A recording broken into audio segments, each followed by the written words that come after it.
Gippsland level this afternoon. Just let us know how those conditions are and what will it sort of affect with this breeze blowing across or towards the city end of the ground. Yeah, look, we do know that it is wind. We've spoken about it numerous times in the pre-game. So for Traralgon to win the toss and go down, they're clearly going to look at getting scoreboard pressure on early. And use that to their advantage and try to run away with this game. Of course, special comment all thanks to Carpet Country. Our stats man, he's the number one in the business for a reason, and he is all thanks to Gippsland Suzuki. Paul Carter's his name. Good afternoon to you, Paul. Good afternoon, Daryl, gents and listeners. Yes, a much anticipated game. Traralgon have beaten Moe in both encounters. It was a night game, I believe, early in the year where Moe came back late only to go down by 5 points. And then the game that Troy Hamilton, in the interview that Beast did with him, described as the best performance by Traralgon all year, where they really put Moe to the sword by over 50 points. So it'd be interesting to see if Moe can come back and upset that form line. Absolutely. Paul Carter's going to be working the stats for us this afternoon. Daniel Hutchison with the news that Traralgon have won the toss and kicking towards the city end of the ground with the breeze in the first quarter. What do you expect their star player, Ty Hourigan, to do? I think given that decision, I think he's going to start forward, and I wouldn't be surprised if he swings. Quarter to quarter, he just swings to whatever end's favouring Traralgon. I can see him already warming up there in the back pocket. He's taken some nice, big, strong contested marks there in the warm-up. So I think he may start forward. I have been wrong before. It doesn't happen a lot, but I have been known to make a mistake, Daryl. But I'm tipping Ty Hourigan to start forward. All right, it'll be very interesting. I think Declan Kelty has to go to him if that's the case. He has to start back, which does leave the Moe forward line a little bit light on. If that happens, I'll look at obviously Prouseboy and Pepper back in for this side, Moe, this afternoon. But ideally, I think they'd love for Declan Kelty to go forward. But I think with that move, I reckon he's going to have to go back, Timmy. Well, yeah, it's going to be interesting to see whether he starts. I think he potentially starts forward and then has a look at what the actual matchups are going to be like down there if Hourigan does start forward. So I think within it, both teams have got to start in their best positions. And I think for Moe, Declan's got to go to full forward and see if they can stretch Traralgon in that first couple of minutes, if they can get the ball on their terms. But if Hourigan does go forward and then starts to clunk a couple, I think it won't take long for him to be starting to make his way down towards him. Could we possibly see Hourigan and Kelty both at the scoreboard end for the entire match? Yeah, potentially, absolutely. There's no question with that, and I think that's the big thing, is that they're the swing players, aren't they? And the two most important players out of it. The midfields are going to get the job done. We know they're two quality midfields, so it'll be, I think, whoever out of that potentially determines what happens in this game. Well, first quarter action's not too far away. Both sides are just in their last minute huddle before they break away and get into their positions out on the ground. And of course, it is all thanks to Virtue Homes. You can be inspired by Virtue Homes. They've got 3 unique homes on display right now: the double story Olivia, the family living Kingston, and the ranch style Windsor. But now they've also got the Marshall 28. It's just around the corner. It's on Marshall's Road in Traralgon. And if you're looking for a home to check out, you must do that with the Marshall 28. It's perfect for families and couples seeking a fresh and innovative home, Timmy. And looking forward to that one with Virtue Homes. That's twice in a row today that you've been able to snag that word. It certainly is. Just quickly too, obviously joining us this afternoon on TRFM right across Gippsland and the Valley on 99.5 in the Valley and 99.9 in East Gippsland. Also, if you are joining us on the YouTube stream as well with the Gippsland Live team, and I do know that we do go everywhere, and one of the Moe supporters is just going through a bit of a tough time at the moment. We wish him all the best. He's in hospital at the moment, but is tuning into the stream and our call. Danny Hawp, if you are listening, all the best with the recovery, and for your sake, hopefully that the Lions can get the job done for you this afternoon. It's going to be a great game. We have all tipped Traralgon there on each occasion. Beast, what do you got for us? Already early, Daryl. We've already buggered up already the call and who's going where. Ty Hourigan's going to go down back for Traralgon. Declan Kelty has gone back for Moe. So it's a complete opposite. A complete opposite of what we've just said. And down in the forward line there is Prowse, so you'd expect one of those. Pepper won't be out of the goal square. He's there. And Membry goes to him as the umpire will get us underway for Virtue Homes. The final series of 2024 is away between Moe and Traralgon, and the first one goes to Jacobson. He gave a handball across to D'Angelo. Spears a pass to half forward. Neocleus is there, turns on a dime, kicks it to a hot spot, but it's all back. Kelty read it better, gathers it. Hamilton will close and try and put pressure, enough to cause a fumble. They crash in, a slick handball by Smith. Gives it backwards to a teammate who just dumps it out and lands in the hands of D'Angelo. D'Angelo from 60 out is going to reload and put the ball into the hot spot. Who's the man that's there, though? Is Declan Kelty, and he'll relieve the pressure for the Lions. Declan Kelty has actually started loose in the back half, as is Ty Hurrigan for Traralgon. They're both playing spare. Kelty keeps the ball low, comes out towards the grandstand side. Baldy did well to pick it up there, and Riley puts it onto the outside of the right boot. Going back first will be Cade Marsh, and whack, gives the fend off, then kicks it straight down the line. It's a wobbly old kick. No one's able to get their hands to it. Wrapped up in a strong tackle there from Neocleus, and we'll have a ball up. True centre wing here at Moe Rec Reserve. Umpire comes in and the two big ruckmen will go at it again. Jacobson and Prowse will call that plenty. There goes that breeze. Free kick. Free kick going to Jacobson. Prowse thought it was going to him. And Jacobson's going to look to push it low. He's got Lopez coming out. There's that swinging ball coming back into the middle there. Kelty goes back, wasn't able to take it there. Picked up though there was Hamilton, got the handball out to Daltrey. He looks to give a little chip, not 15, said the umpire. Halliburton got the handball off. Play on, said the umpire. And we've got the relieving kick taken out there by the Lions. Looking for out on the far wing there. And finding the ball there is Balfour.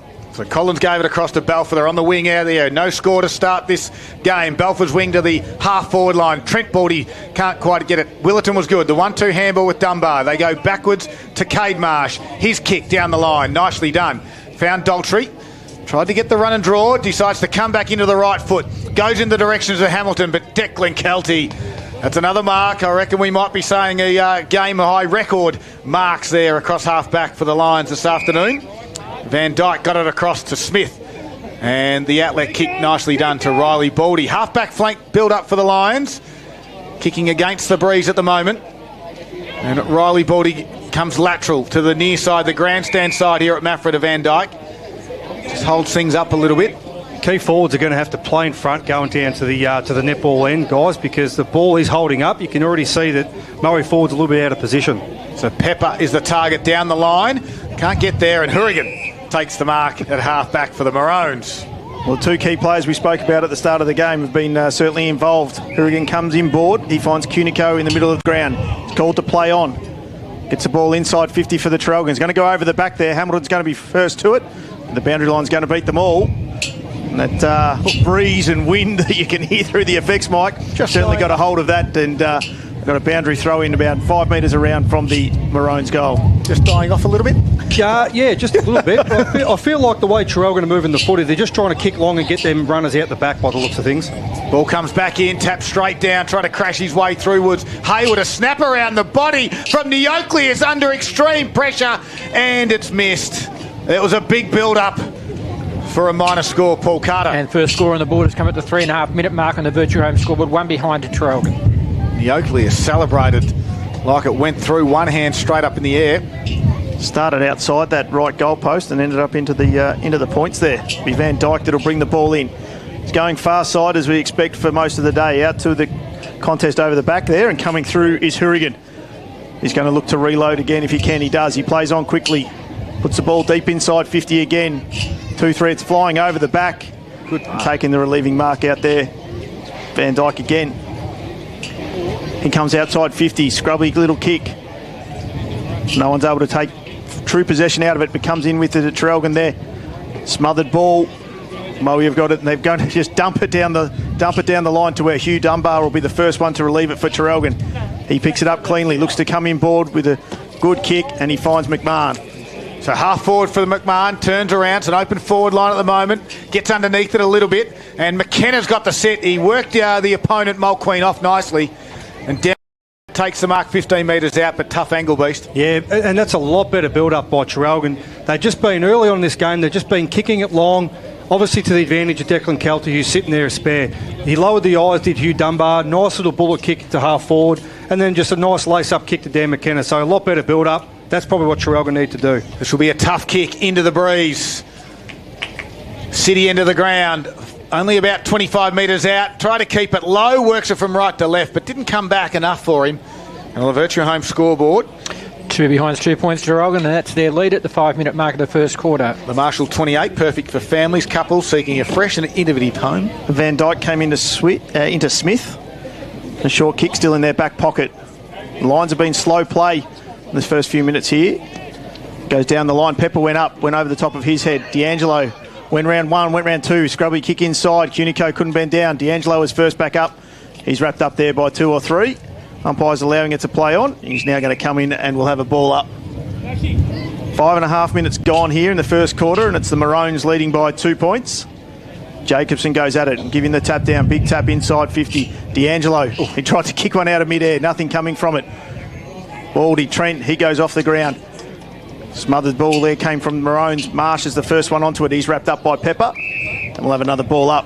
And we do expect this to maybe potentially happen, but Ty Hoogan's floated forward and now manned up side by side on Declan Kelty. A beautiful tap down to Baldy, who just did the professional thing, didn't take possession of the ball.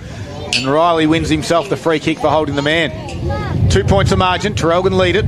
Suspect 6 minutes in. This is what the Lions want. Oh, Baldy's kick come off the instep and went out of bounds on the full.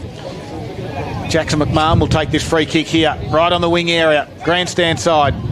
Breeze coming across his right shoulder to the left. A strong breeze here in Maffra. Gets called to play on.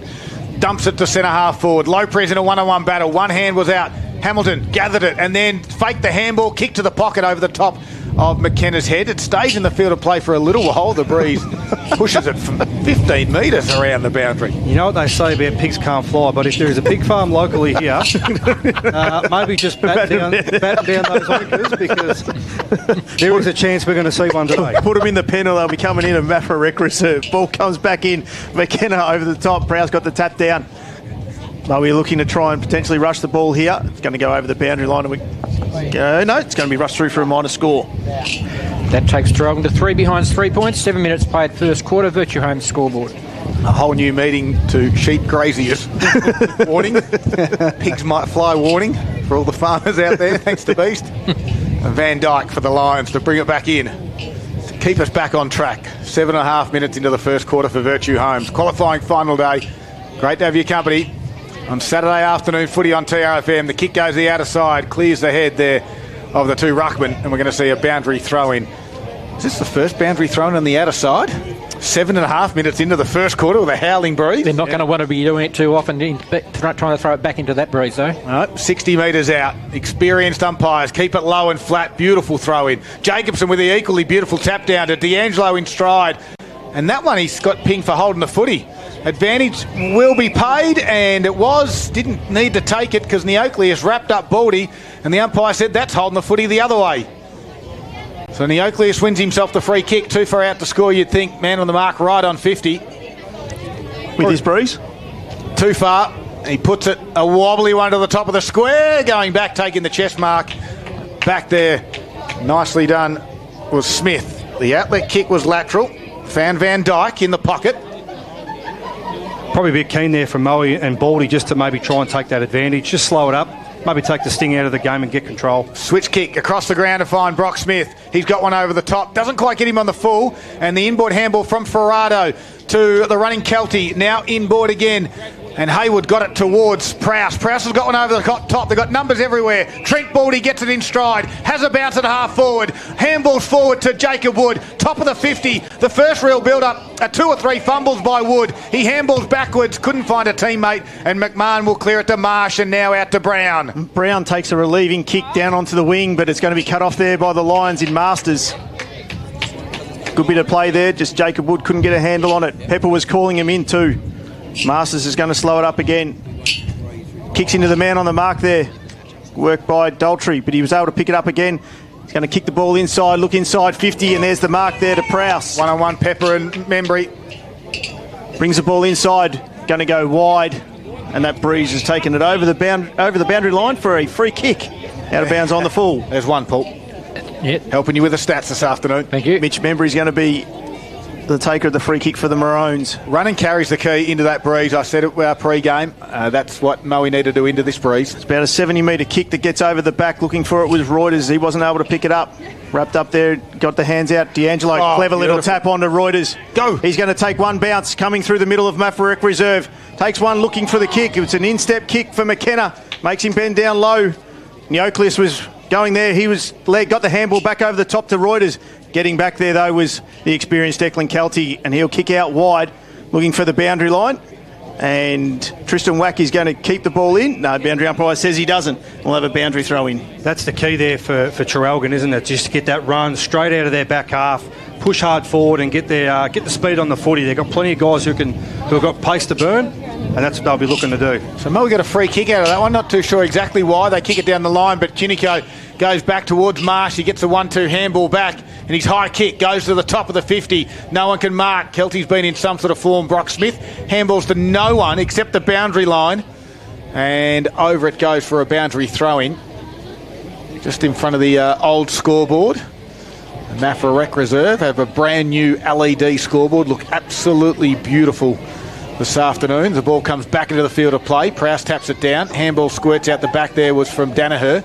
Then a dump kick out the line. Does it find Taj Eden? It does. Beautiful mark diving down low, taking the chest mark. Does Eden. 3 points is the margin. It's the Maroons in front, kicking with a strong breeze though. And Eden's kick tries to keep it into the field of play. There will be a free kick paid to Prowse against Wack, holding the man. And that's where he needs to be, especially with this win. He just needs to be in front, make a contest out of it. He's obviously got the height advantage on Wack, so play in front.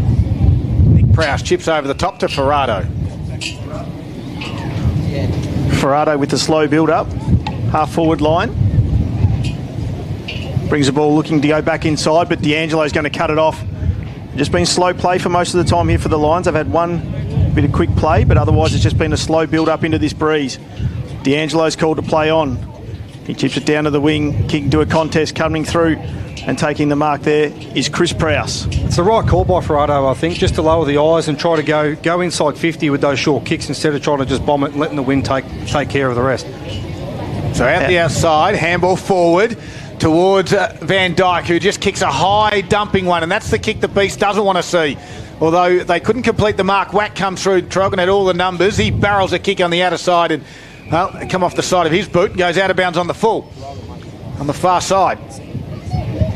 No one's taken the risk yet, Beast, to switch the footy. No, you just took the words out of my mouth, Darryl. I was just about to jump in and say I'd really love to see Moe try and switch the footy and bring it to this close side to us, because I feel like that's their best avenue to goal. They continue to go down that far pocket. The wind's just going to keep pushing it out of bounds and pushing them further away. So Van Dyke looks up, comes inboard. This is a half switch. He got Smith. Here we go. Right on cue. Look at that, Beast. And this is going to work. Gets out to Maslin. Does he continue on? He's got Shields. He goes straight down the middle of the ground. Comes to the near side. A searching lead. Pepper! It's a mark or a hold.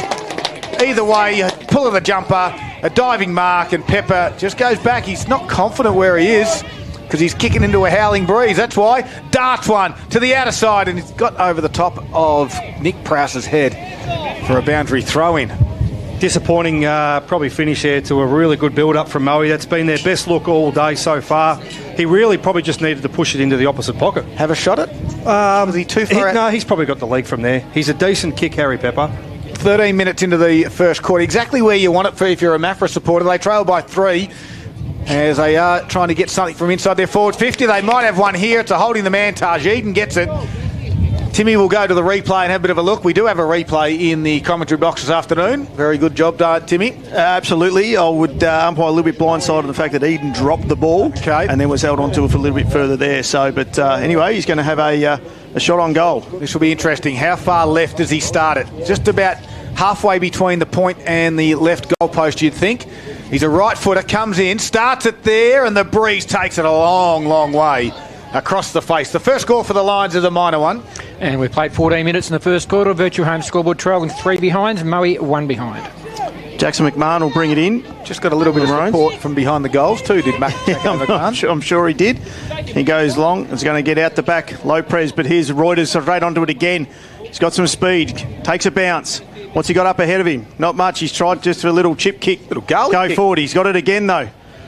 Is he going to be first to it? Running in front of him there, but he's kept going, Reuters. He's done well. Haywood did well. He did well. Kelty was able to get it there, and Halliburton smothered that ball and has gone over the boundary line inside 50 for the Maroons. Just a couple of times when Reuters has had the footy, been a bit hesitant to take a bounce.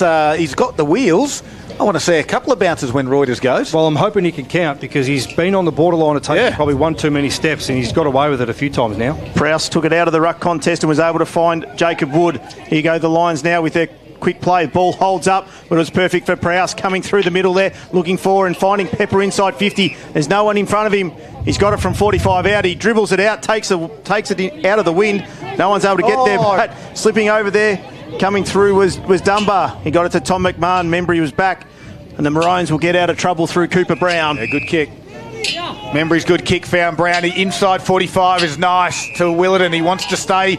They want to stay on the near side, you think, but the handball goes back to Brown. They go handball to Ambler. First time we've heard him. Good run down. McMahon got it, and Prowse said, Nick said, I've got you. And I'm going to win the free kick. They're going to go to the near side. Pepper's the target. Trent Baldy's back there as well. Body strength on Willerton was too good. And Trent Baldy, and a little bit of a bump. I think Essler got sucked into that one. And a 50-metre penalty. Well, these are worth double the goals. Into the breeze. He'll have a shot from point-blank range. Trent Baldy won't make a mistake here. And he'll slam it home. The first goal took 16 minutes to come, but it's a highlight for the Lions. They get one against the breeze through Trent Baldy. Moe actually take the lead at the 16.5-minute mark. They are 1-1-7 on the Virtue Home scoreboard, leading Traralgon with 3 behind 3 points. Now, we all make mistakes, guys, and I think if Steve Essler could look back and look at that one again, I think he would reverse that. There was nothing in that. You do not want to see free kicks like that paid in finals. Big finals, there wasn't much in it. There really wasn't much in it. But nonetheless, that was really good body work. Bodied up well, Baldy. He had the better of Willerton there. Willerton was sort of just a little bit out of position. So he watched the footy. He positioned himself well. And I would have backed him in to kick it from there anyway. But yep. Completely agree with you, Beast. Absolutely. And against the run of play, realistically with it, the Lions have taken the lead. Umpire comes back into the middle. Jacobson and Prowse will go at it. Prowse got the clear tap down. Daltrey came running through the middle. He's been wrapped up straight away. He's been called for holding the ball. Trent Baldy will take the free kick. He comes out wide looking for Danaher. On the bounce, he's going to pick it up and gets the handball out. Ends up with Haywood. Haywood comes out wide. That wind's going to just hit that ball in. Done well there was coming through. There was Masters. Brown. Free kick's going to go Moe's way. And Balfour will be the free kick recipient. 60 metres out. He's on the near side right in front of the commentary box here. And the left foot kick goes to the top of the square. They're going to fly. Pepper's got a hand on it. Going to scoot out the back. Trent Baldy's there. Handball's back over the top. Collings tries to gather it on the hop. Can't do so. Good little spin move. Gets around one. Then the handball's too hot for Baldy. And now Eden comes in to try and lend a hand. Head over the football is Pepper. And he was quickly wrapped up by Willerton. And we'll have a ball up 40 metres out. Margin in favour of the Lions, 4 points. Essler gets us back underway. Prowse with the tap down. Cade Marsh thumps it forward again. Doesn't get the distance he was after. And they dive on top. They wait. And Timmy wanted to hold the ball. And the umpire said, yes, it was. Big fella just had to knock it out, unfortunately. He just left it on the ground. Couldn't get out there. So Willerton will take the free kick for the Maroons. They need to get a goal on the board with this breeze. He's going to go short, and with the big stretch there was Ambler. First time we sort of called him today. He plays on with the handball to Willerton. Here's the run that Traralgon like. He goes out wide to a 1-on-3 contest, and floating back there was Kelty, and he'll take the mark. Far wing, Maffra Rec Reserve. How many marks, Paul Carter, for Declan Kelty? 4. Goes long out on that far wing, and it's going to go out of bounds on the full. How many out of bounds on the full, Paul? That's the 4th one. Daltrey will take the free kick in front of the big tree. Here we go. Gum tree out the thing. Dunbar, this is a tough kick. Pepper's going to come over the top. He gets it. Brown's going to be there first to get back for Traralgon. He comes to Membry. He comes out this side, centres it up through the middle to Whack. He does well. Tommy McMahon's got the overlap run, and here's Halliburton. If it sits for him, which it doesn't, unfortunately. And then coming through and taking that there was Masters. His dumping kick is going to go straight back into the hands of Tristan Whack. And coaching staff from the Lions are yelling at their players to get over. Comes down the line. Hamilton goes up, gets over the top of his head. First to come down, though, and kicking the ball through. Tommy McMahon's wrapped it up. Danaher goes over his shoulder. The Maroons will take the free kick. Grandstand side wing. Gives a handball off now to Dunbar. Forward one again to Daltrey. Daltrey's right foot kick inside 50. Good spot there from Van Dyke. Although Hamilton read it better. Roved it, gathered it, handballed, coughed it up. Van Dyke goes back. wins it for the Lions and gives it to Hayward. The outlet kick. He's got 3 Traralgon. He had to pierce it through and he did. Trent Baldy does really well. And then under pressure, left the footy behind. Ambler tries to win the footy back for the Maroons. Good strong tackle. Ball up top of the 50. It's at the right side, though, for the Maroons, though. They trail by 4 points into this first quarter. They'll be patting each other on the back, the Moe defence, because they have held up really strong in this quarter, given they're going against the breeze. Tap over the back. Tried to run through was Daltrey. Handled forward was good. Into some open space. Good little twist and turn from Cunico. Gives it across now to Hourigan, who gave it to McMahon. Kicked around the body. Just going to hold up in the breeze, although dropping the mark back there was the Lions defender. And now they're in pressure. Lopez will give a handball. Lots of numbers. Mulqueen swoops on it, dumps one out. This might just work. Shields is there. So is Masters. Took on the tackle. Did Masters. Coughed it up. McMahon's now going to kick around the body. Big pack will form inside forward 50. Reading it better was Brock Smith for the Lions. He'll take the relieving kick coming out wide and finding Riley Baldy. Still inside his defensive 50. This is what the Lions have been doing, though, most of the day, except he's going to dump kick it down the line here. It's going to go big. Jacobson's there, but Wack, who's been good, he wasn't able to take the mark. Marsh was quick to wrap it up. That's Cade. He dumps the ball back in. And to that man, Riley Baldy. Traralgon have just got to be a little bit smarter when they're going forward with the ball. Dumping kicks are tough today, Timmy. Absolutely. Danaher gets it. His short kick finds Maslin in front of the Traralgon coach's box. We've ticked over 21 and a half minutes here. Jacob! I think they want Jacob. Jacob, get to the bench if you can, please. Eden, he comes down the line and taking the uncontested mark there was Nick Prowse. They've done this well, the Lions. Prowse is just going to wait. We've got 3 or 4 coming off the interchange bench. One of them was Shields. He wasn't able to take the mark, but he's been saying that he was tripped as he went for the marking contest. Tripodi slid on in. He'll take the free kick. Umpire Ryan just asked him to swing back around. Ty Hourigan spent a lot of time forward this quarter playing on Declan Kelty. He's now swung back. So later minutes into this quarter, Hourigan swung back. Yeah, free rein you'd think as Shields kicked down the line. Jacobson with a strong mark. And that's how it should be. I think those experienced players, just give them the free rein to do what they need to. At 22 and a half minutes of the first quarter, that's what his sides need. That's what he'll do. It's a 4-point margin in favour of the Lions. Kick goes down the line to the wing area. Hamilton just got underneath it. Working hard there was Maslin in some tight traffic with a Hamilton and Tripodi tackle. And they'll go over for a boundary throw-in. Apologies to Thomas Blackshaw, who's playing down back this afternoon for the Lions. I reckon I've missed him a couple of times. As we've got a ball up, Jacobson with a beautiful tap down to Ambler. The dump kick, though, might work on this occasion. Gets to the back where Reuters handles over his shoulder. Whack, kicks to open space. Lopez is there. Good spoil by Kelty. It gets to the back, though, the footy. Numbers help. There is Blackshaw. Took on Lopez, holding the footy. And Lopez will have a shot on goal. That is a captain's tap. He is the captain, isn't he? No, Hourigan's the captain. All right, well, he's the ex-captain. That's a great tackle. Great tackle by Big Lopez. He was sort of out of position a little bit because he got spoiled well by Kelty, but kept himself in it, kept himself amongst the play. Nice tackle to finish off. Traralgon are yet to get their opening goal of the quarter. They are 3 points. They trail the Lions 1-1-7. Lopez from 48 metres starts it right. The breeze, well, what's happened here? Stopped, Daryl. The breeze did not move that an inch. And it takes Traralgon to 4 behind 4 points at the 24-minute mark of the first quarter. Virtue home scoreboard. They're trailing Moe by 3 points. The Lions are 1-1-7. I'm not sure you have to give the goals away, Scud, down this end. It's more of a pushing across as opposed to directly howling across the ground. Good advice, pushing Tim. across. Good advice. The Lions bring the ball back in. Looking to find Maslin up. Wasn't able to get him on the full there. Hamilton's wrapped him up straight away. He just got his little toe to it. Reuters. Good forward pressure here by the Maroons. Ambler's got it.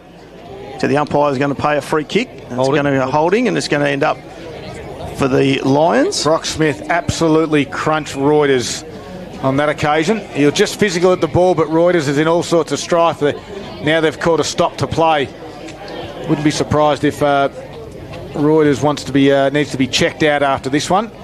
He's up and moving, but he does look a little bit groggy, doesn't he? Yep, just not too sure. Trainers have got to him.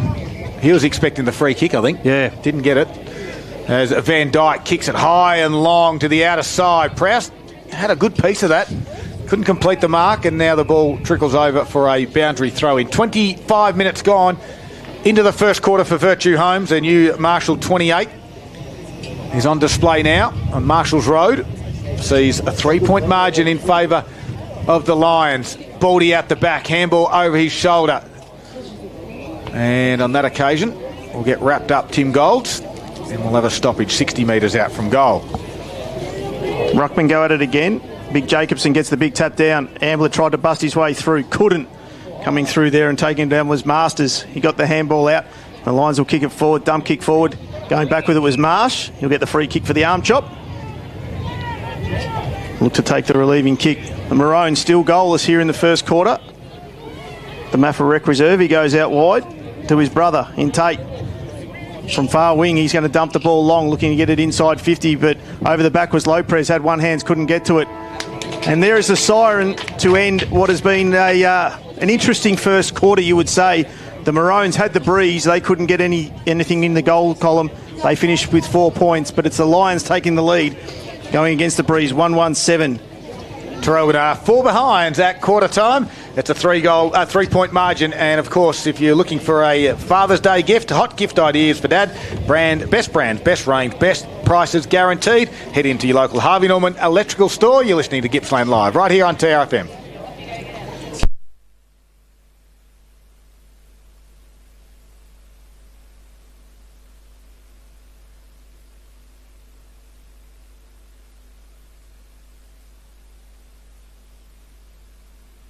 It's time for this week's Gippsland League Top 5. Let's go. Kicking us off at number 1, Derek Egmalesi-Smith here from Sale. He had to think quick. He was front and centre, got it, over his head, and a great goal.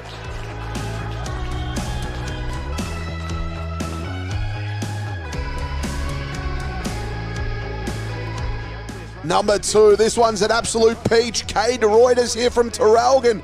This is tough. He's right on the boundary line. How does he do that? That is one of the best you'll see.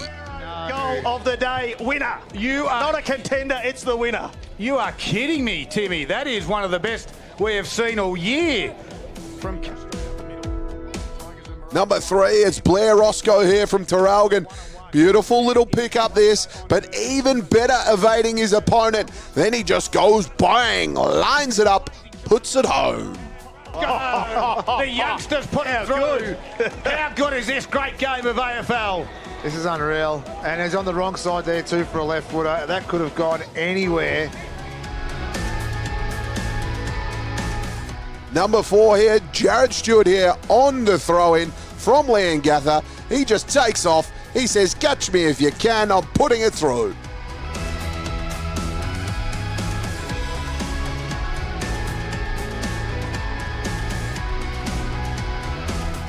Number 5, it's Liam Masters here from Moe. He just gets the hand pass right on the paint at 50, bangs it home.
Yeah, got a feeling it's going to be a low, tight scoring affair here this afternoon in this qualifying final.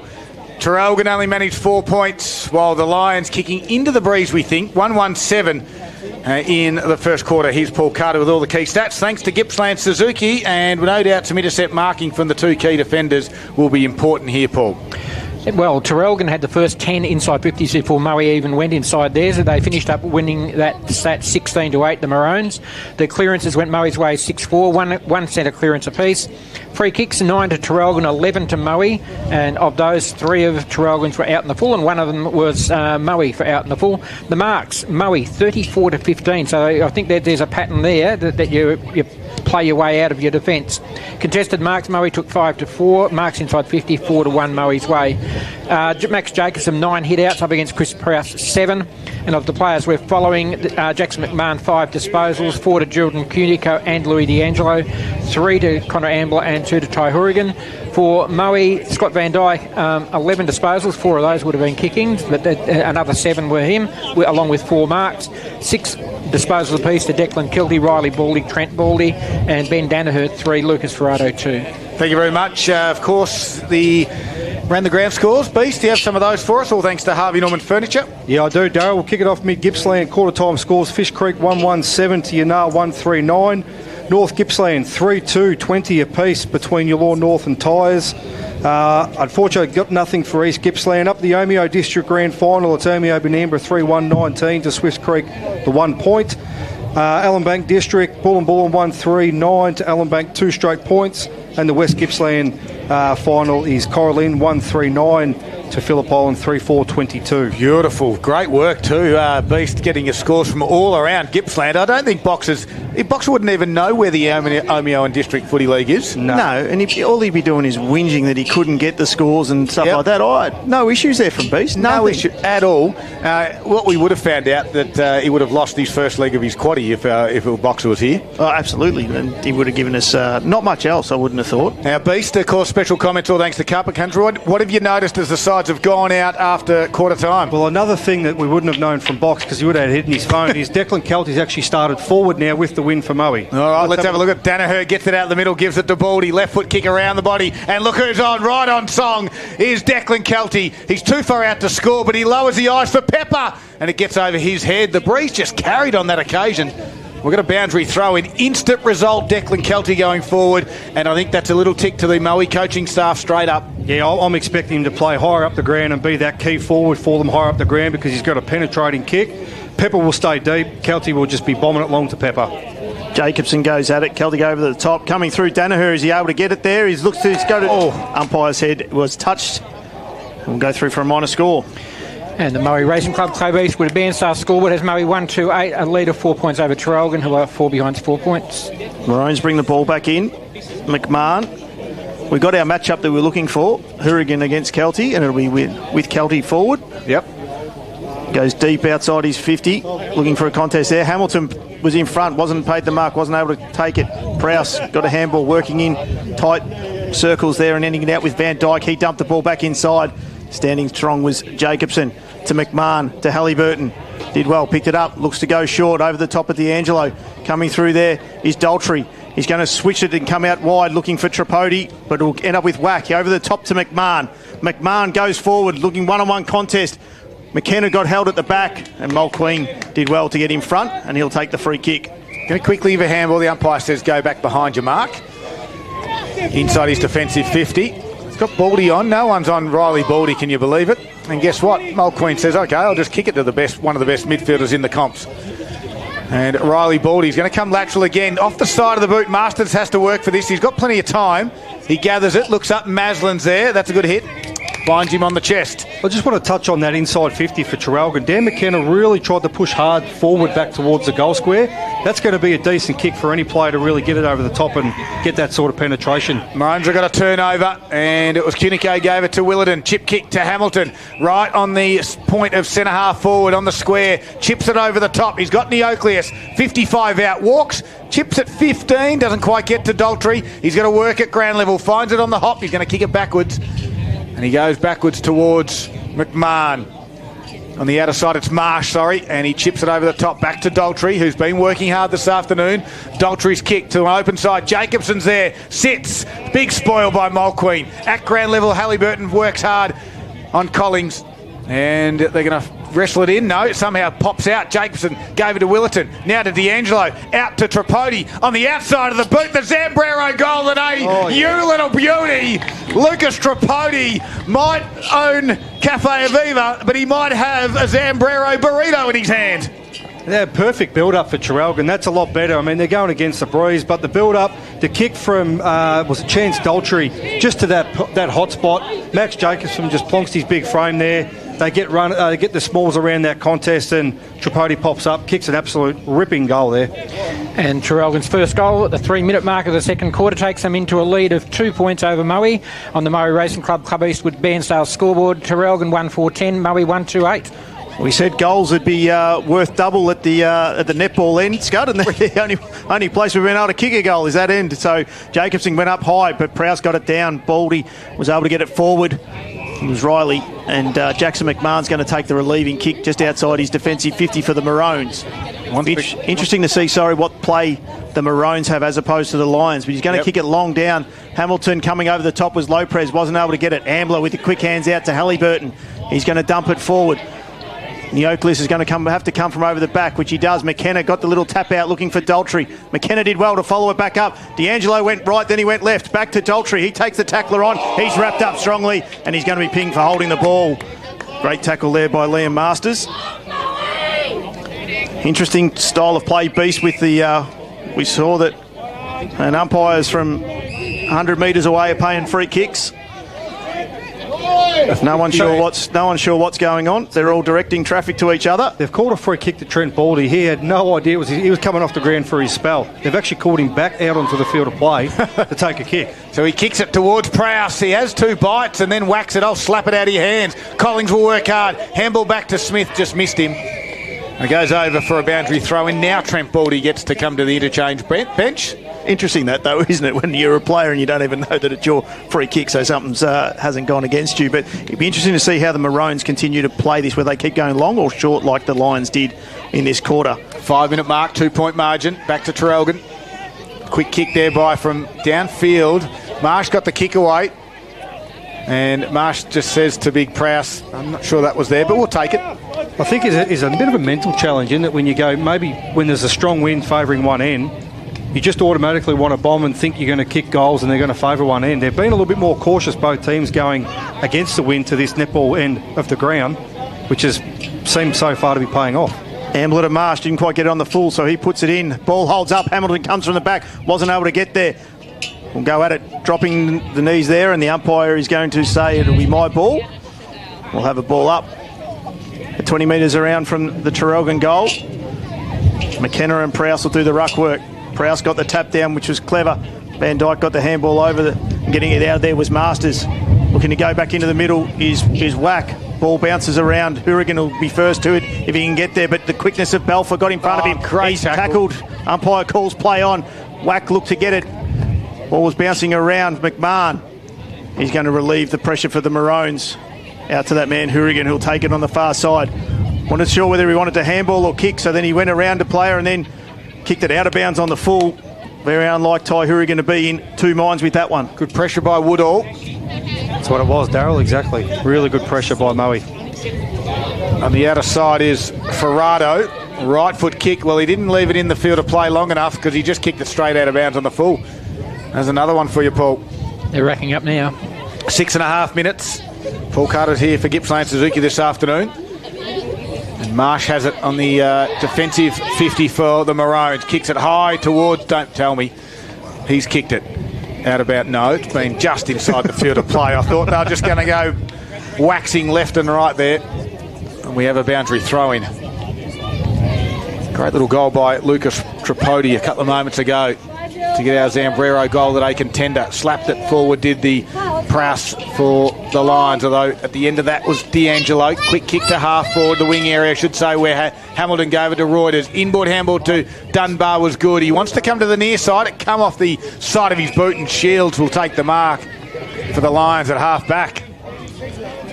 Shields goes back in board. finds Van Dyke. Short, cheap kick is just enough, and Ferrado, he's able to get the handball off to Masters, and here they go quickly. He's going to bang it along. One-on-one contest, Pepper and Membry. Membry does well with the body work. Gets the hands in there, and we'll see the ball over the boundary line. You just like the way that Masters, when he gets it, he gets low, and I think these conditions really suit him. Gets low and just powers away from the stoppage, and he's a thumping kick. Don't be surprised to see him up the ground, especially kicking with the breeze. Absolutely. Ruckman will go at it. It'll be Jacobson and Kelty. Kelty takes ruck position, but Jacobson was able to get the tap down to Ambler. He got the relieving kick out, looking for Lopez, who'll be happy to see the boundary line, which he finds. We'll have a boundary throw in. Just over 8 minutes gone here in the second quarter. Maffra Rec Reserve, qualifying final day, Alinta Energy Gippsland League. Thanks for joining us on Gippsland Live on TRFM. Ball comes back in. Jacobson tapped this one down, although Ferrado grabbed it and booted it out of bounds on the full. Lucas Ferrado might need a message out there, I reckon. Inside the white lines, please. 8.5 minutes into the second quarter for the Moe Racing Club. Just out of curiosity, if it does touch a flying pig, the ball, is that out of bounds on the full? Or? Touched. It's touched. Has to be. Oh, well, Beast is looking for flying pigs this afternoon. If we're going to see one, we'll see it in Maffra. McMahon, is it? Has it in the back pocket for the Maroons. He kicks it high to the outer side. Prowse just shoved an opponent out the way, but that was okay. Jacobson fell over, according to the umpire. And Chris Prowse takes the mark, just wants to go slow. He has his back turned to the forwards. Now he turns and wheels and then wobbles one. It might just work. It does. And it lands in the hands of Jacob Belfer. He had his back turned to his forwards for about a minute, turned around, wheeled, and then just drilled an upside-down mongrel punt to Belfer's chest. I don't think that ball spun at all. Nope. Belfer, though, this will be a tough shot from young Jacob. 43.5 metres out, left footer, on its way. It's not going to make the distance. Big pack will form. Couple of bites at it. They want to claim this one. And Essler says no. Kelty had a couple of bites, but Traralgon had a hand on it too. Probably just the man in front may have got a finger to that one. 5 metres out from the goal line. Gets us back underway. No, Ruckman can tap it. Jacobson was there for the Maroons. Gives it to Hourigan, who backpedals over and rushes it through. Minor score. Moe Racing Club scoreboard. You can save on meals, drinks and race day entry. Become a member today. Moe 139, Traralgon 1410. You really feel like, you know, we've got that breeze going towards that end of the ground, but it hasn't favoured either side. So, you know, you win the toss early, you go to that end to try and get some scoreboard pressure on, but hasn't been the case. Hourigan went straight down the middle. It was Moe that took it there in Ferrado, but he was wrapped up in a tackle. And we should say that the breeze has favoured that in the reserves and the thirds and the fourths game. That's why we're saying that's the breeze. Absolutely. A 50 goes here to the Maroons. I'm not sure what that one was for. And the Oakleys is going to look to play on, and he does. He gets ahead of Ferrado, got the handball over to Daltrey. He was flat-footed, though, but was able to go over the top to that goal scorer there for the Maroons, to Tripodi, who's out on the far wing. 55 out, looks to bring the ball inside. He does. Standing back there, though, by himself. In front position there is Chris Prowse. Not the smartest of kicks coming back into there, unfortunately. So Prowse, he's going to go back out to that far side out there and able to find Golds. Golds plays on with the right foot, looking down the wing, but it's going to come back in a little bit towards the middle. Front position there was McMahon. He's been called for a block. Yeah, he just free kicks. Took his eyes off that footy. Just got some news out of the Yallourn North game. Ben Morrow's been stretchered off the ground, not in a good way. It looks like the Ambos are on their way. Possibly a knee there, of course, for Ben Morrow. That's unfortunate news. Of course, the connection is that Ben Morrow, the ex-Moe player as well. Absolutely. We wish him all the best out there. And Prowse it'll be. Nick Prowse on far centre wing. Goes over the top to a contest. Unable to get anything out of there, though, was Baldy. He was able to bring it inside 50. The quick hands, though, ends up there with Eden. He comes out, kicking the ball forward there and coming through. Where will it bounce? Through for a minor score. And that was Max Woodall from 50. And tying the scores up, 1 goal for a 10. 1 goal for 10 for each team at the 12-minute mark of the second quarter. Membry goes to Hourigan, gives a hand off to Marsh, and Marsh puts it into the can bar. Out of bounds on the full. Can I give him a tip? It's not that strong that you have to kick it out towards us, but to stay in play. Not exactly there, that's right, protected by the grandstand. Danaher gets a kick back on the inside. He's kicked straight into D'Angelo. He's going to have a second go. Kicks to the pocket. Pepper and Membry. Good body work by Pepper. Slipped through his hands. Kelty tries to give a handball. Membry does well again, and Hourigan to help. And Hourigan lowers the eyes. Does he hit Willerton? No. Baldy's there. Hourigan follows it up, steps over the line for a boundary throw-in. And 12 and 3/4 minutes gone in the first quarter. Scores are all locked level. Still very kamikaze style, isn't it? I don't feel like one team has settled. They're both looking to really rebound hard, and they've probably lost a bit of structure while they're doing that. Totally agree. Kelty with a double fist out of the ruck. Whack was there. Handballs backwards to Membry. Little sidestep was beautiful. Then the handball to McMahon. Steps back inboard around Woodall. Woodall with a good smother. The Lions get it back. Belfort goes back by hand. Kick off the outstep by Goulds. Ended up being an inside-out torpedo and went out of bounds on the full. Just missing the goals and the points. Because they're together, Tim. Correct, they are, Scud. Not far from each other. 10 free kicks this quarter, half of them are out in the full. It'll be Ty Hourigan for Traralgon. Aren't they, bring the ball back in? The big boys are having a big influence on this game. Absolutely they are. That one flew over the back. Everyone thought that was going to fall short, but flew over the back. Inside 50 again was Ferrado there. Baldy, Riley, Trent was trying to get it. Willerton was first at it. His hands came up to Tripodi. Wasn't able to do anything. D'Angelo ducked down low. Yep. Umpire's going to call in, and I'll have that up. A ball up there. 50 metres out for the Lions. We're all tied up. Just about to tick over 14 minutes here in the second quarter. What's the score, Tim? All tied up. All tied up. 1-4-10. Wow, it's a draw. Yeah, it's a draw, but we've still got a couple of quarters to go, Scud. Oh, yeah. Sitting over it there. Umpire will come in and we'll have another ball up. Don't go too early with it, mate. Could it be the first game of the final series we have a draw? No. Jacobson, he gets the tap out there. Wrapped up straight away, though. In the tackle there will be Liam Wilton.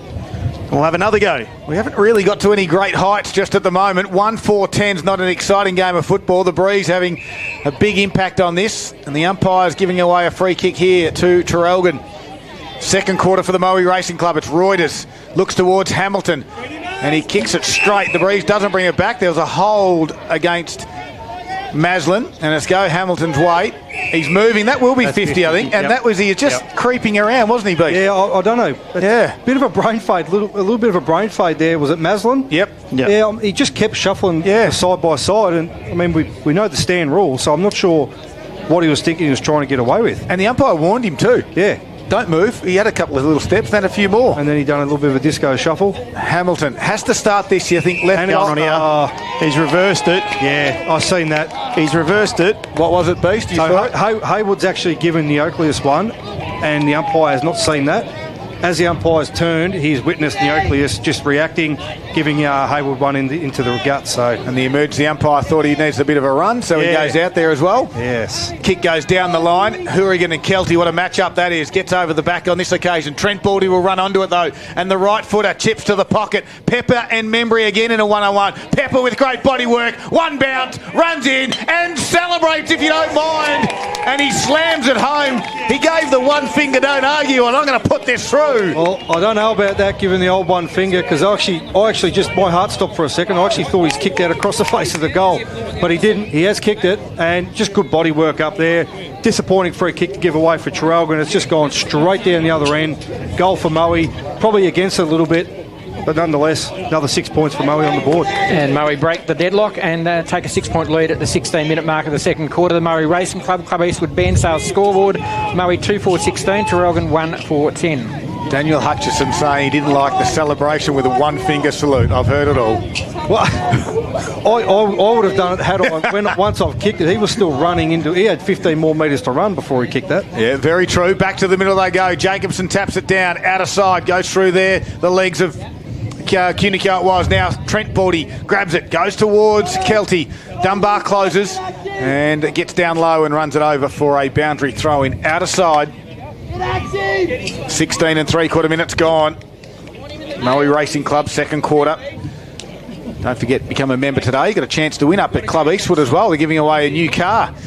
Might be one of those new Suzukis too. It would be. Jacobson got the tap down and then roved it himself to Cunico. He gave the handball across to McMahon. He's dumping kick. He's to Hamilton in front. Wasn't able to collect it there. Maslin did well. Had the handball and we'll have a ball up in the centre square here.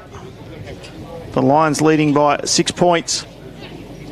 Front position was Blackshaw. Ambler, he thought he'd tap it around to Willerton. Got the handball out wide, looking for Daltrey. Tom McMahon. His kick over the top to a one-on-one contest. Lopez does good body work. Unable to take the mark, though. Coming through, Willerton was hard. Didn't take the ball with him. He's going to be... Nothing's going to come of it. Umpires keep calling play on. All the players had stopped there for a second. Ambler gets the handball. Dunbar.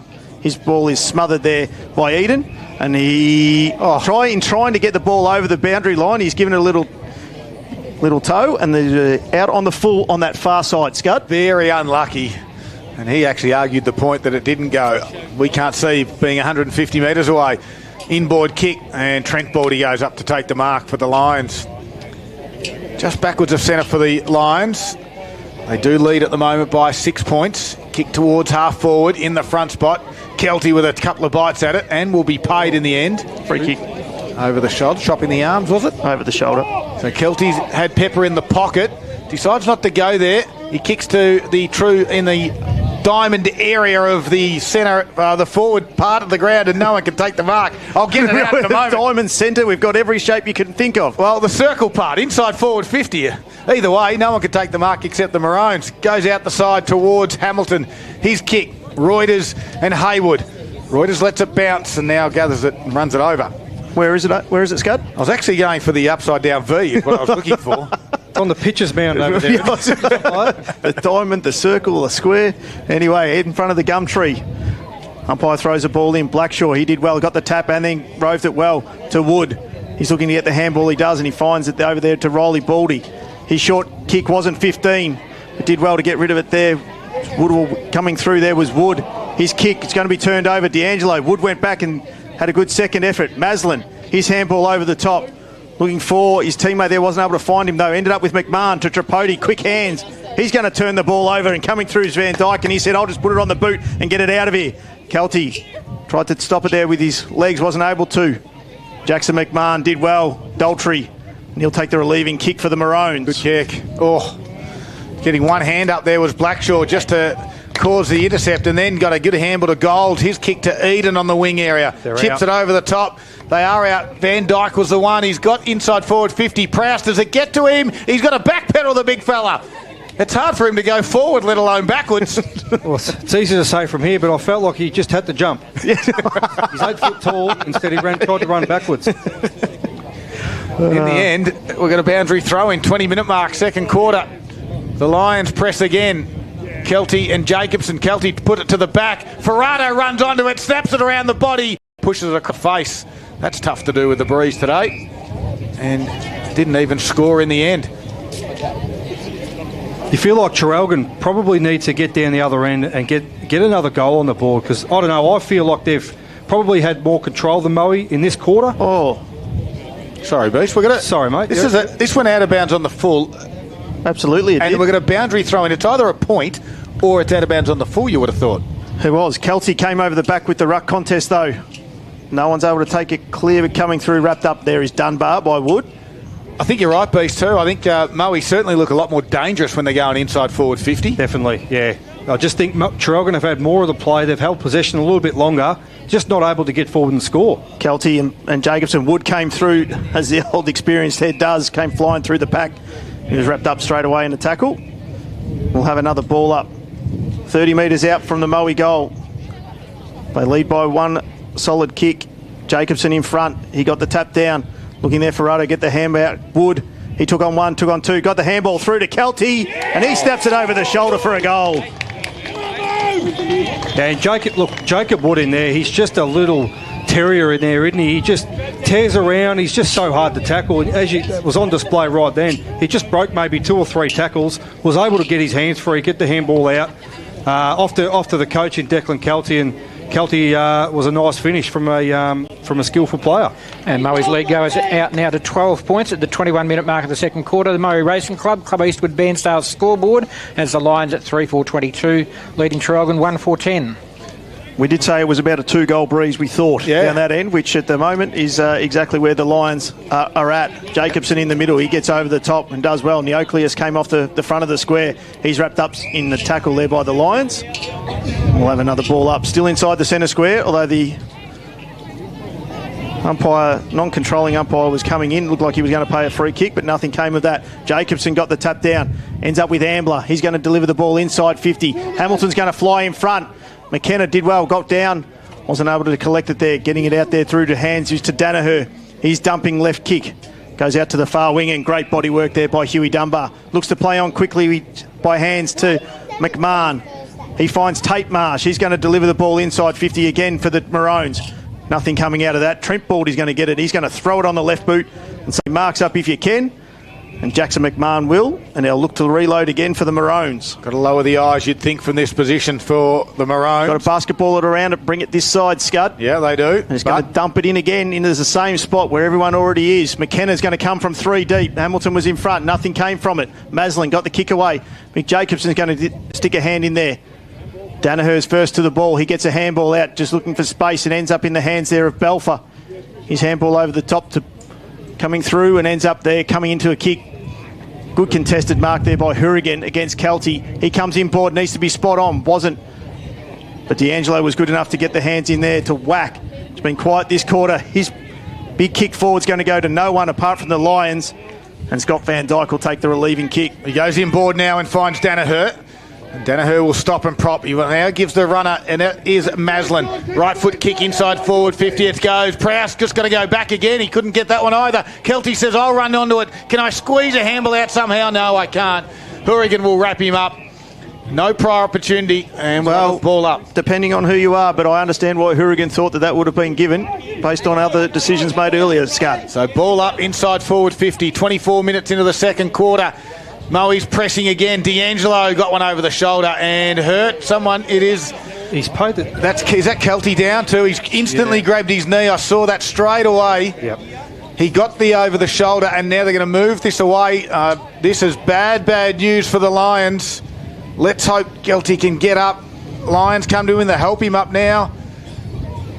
Meanwhile, Traralgon are going to take the kick. D'Angelo went to Cunico. Kelty hobbles. Keep an eye on that one, Beast. Cunico's kick to the near side, off the inside of the boot, and rushing it over there was Shields. Boundary throw in. Yeah, very properly on. Looks like he's left. His left knee or some part of the left leg. I reckon he's probably going to slowly come off the ground. He won't want to, but I think he's going to have to for a little spell. Ball comes back in. Ferrado's kick was partially smothered. It's going to go in his direction. Does he run? No, he can't. He can't even move on it, Kelty. He's going to come straight off. Big news now for the Lions. Transfer of football for the Maroons on the outer side.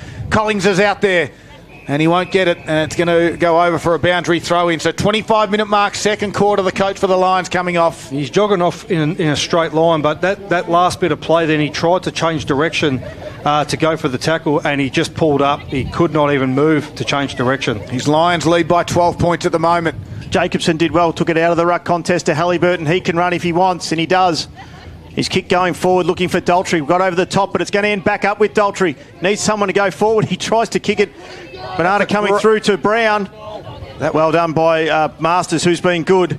He gets a handball over to Maslin, and the Lions are repelled through Shields. He's wrapped up straight away by D'Angelo. We're going to have a ball up. So big moments, all thanks to Metricon Homes, Australia's #1 builder, 8 years strong. Kelty's gone straight into the rooms to get assessed. We'll keep an eye on that one. D'Angelo's wrapped up in a tackle straight away there by Riley Baldy. We'll have another ball up at 55 out from the Maroons' goal. We've ticked over 26 minutes. And it was Prowse who got the tap down.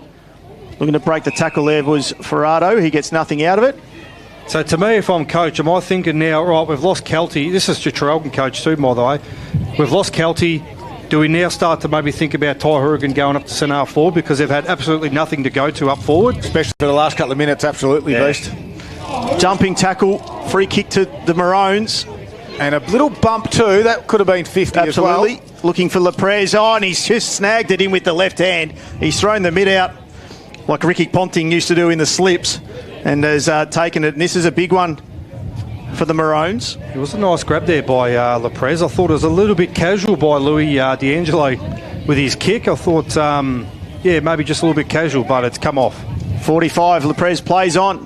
Then he's spilled it himself as he's tried to play on. Got the handball. Halliburton was there. He's going to run in 20 metres out directly in front. Keeps it low and puts it through for the Maroons. Not what you would have had set up as Dylan Leprez was coming through, but they'll take the goal anyway. exactly how they planned it. Definitely didn't look perfect, that's for sure. And Halliburton's goal has come at the 27-minute mark of the second quarter. Reduces Murray's lead to 6 points on the Murray Racing Club Eastwood Bairnsdale scoreboard. Traralgon 2-4-16, trailing Murray 3-4-22. So big moments, all thanks to Metricon Homes. Start building in just 16 weeks. Contact Metricon today. Love where you live.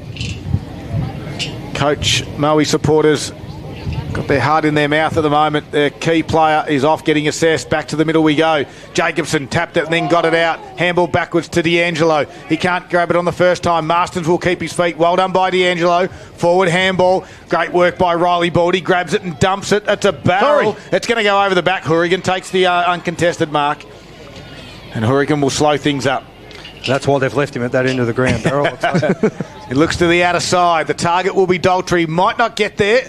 Just got through him in the end. His second effort was really good. Handball's back to Whack. His handball inboard. Put Neocleus under pressure. He was up to the task. To Willardon. To Whack. To Jacob Cunico. Inboard handball missed D'Angelo, but then put a big wing tackle on Van Dyke. But the wig tackle or the wing tackle? The wing tackle. Van Dyke doesn't have a wig on a day like today. I could go a wig, actually. That would be one thing that would be flying. Absolutely. No one's able to get it out of this ruck contest. We'll have another ball up. Yeah, Traralgon kick it against the wind. Coming out of that bit of clearance work there, they had a brick wall of Moe players. Moe have got about 2 or 3 spare blokes sitting behind the football in their defensive side of that stoppage. Jackson McMahon's going to take the free kick here, and he's everyone's call. He's trying to throw everyone out to the right, to the non-grandstand side, and Huey Dunbar and Sammy Halliburton are saying, "Come this side." So it looks like with the Maroons having extras, we're going to have a free kick here, and it's going to go to the Lions. Look, I'm not, just quickly, Timmy, I'm not a body language reader by profession. However, I've just seen the head trainer come out and just let the coaching staff know, as a halftime siren sounds, but he just let them know, the coaching staff, the update on Kelty, and I dare say that could be it for Declan. But we'll find out at halftime. It's a big developing story in the Gippsland League. One of the star players. It's qualifying final day. Halftime siren has sounded. Moe lead at the moment. They lead it by 6 points. It's been interesting, to say the least. It's Moe 3-4-22.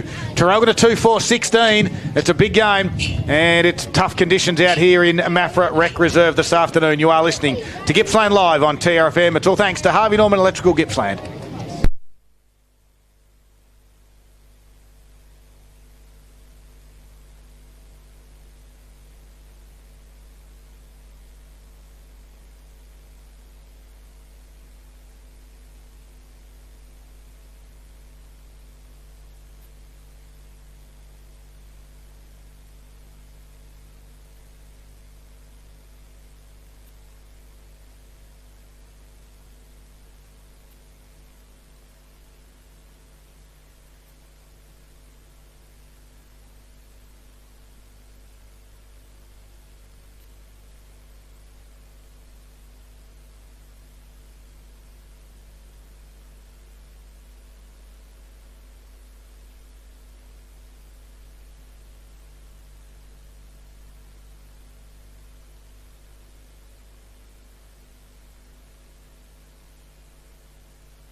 It's time for this week's Gippsland League Top 5. Let's go. Kicking us off at number 1, Derek Egmalesi-Smith here from Sale. He had to think quick. He was front and centre, got it, over his head, and a great goal.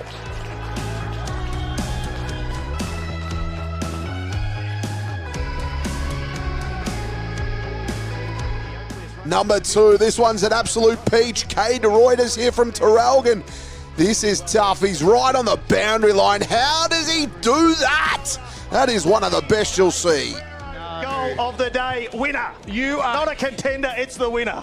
You are kidding me, Timmy. That is one of the best we have seen all year. From Number 3, it's Blair Roscoe here from Traralgon. Beautiful little pick up this, but even better evading his opponent. Then he just goes bang, lines it up, puts it home. the youngsters put it through. How good is this great game of AFL? This is unreal. And he's on the wrong side there too for a left footer. That could have gone anywhere. Number 4 here, Jared Stewart here on the throw-in from Leongatha. He just takes off. He says, catch me if you can, I'm putting it through.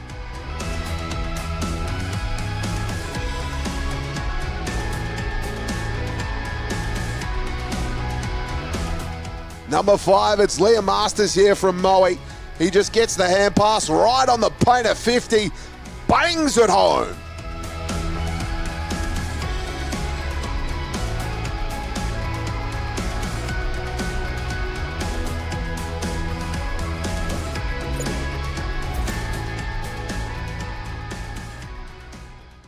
Moe had the inside 50s that quarter after trailing 16-8 to Traralgon, and then they had 14-10. So to half-time, Traralgon have gone inside 26 times to Moe's 22. Clearance is pretty even that quarter, 9-8 Traralgon's way. Moe have a 14-13 edge on there.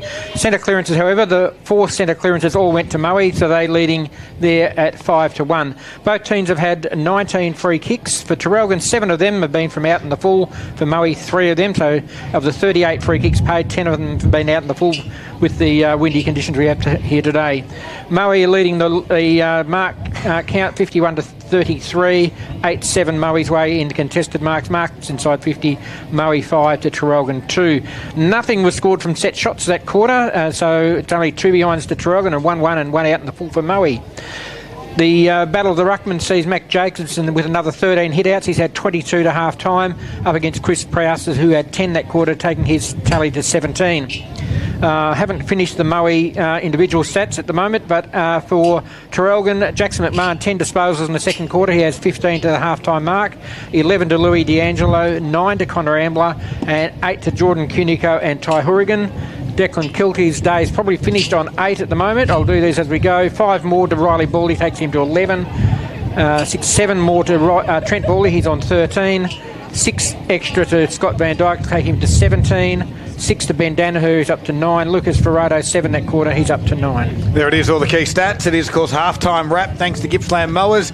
Daniel Hutchison's with us this afternoon for special comments, and obviously a big news at the moment is all about Declan Kelty, Beast. Yeah, well, he's been pivotal, hasn't he? Obviously his stature and who he is, but for this game alone, he's been the man for Moe in their back half to start the game, and then he stayed at that end of the ground to be their focal point up forward. So, not good news for Moe and for Declan, but, they'll have the second chance. We won't see him again today. I'd be very surprised. Given that they do have the second chance, he'll just be resting up, icing, doing whatever he needs to do, no doubt, to go on to next week. And fingers crossed that it is just a short-term injury there, something that you don't want to see when it is around that knee injury. You don't want to see any long-term concerns coming out of the game, especially this late in the season, but also his point of the career as well. And the fact that he ran off and he wasn't in all that much pain might indicate that he's probably ligament-wise he's probably okay, because generally he'd be in a lot of pain doing that. So, let's hope it isn't the worst for him, but the fact that he's run off the ground and walked into the rooms unassisted, hopefully it's best case scenario. Timmy, quick words on that first half of football in your eyes, and we'll get some scores from Beast.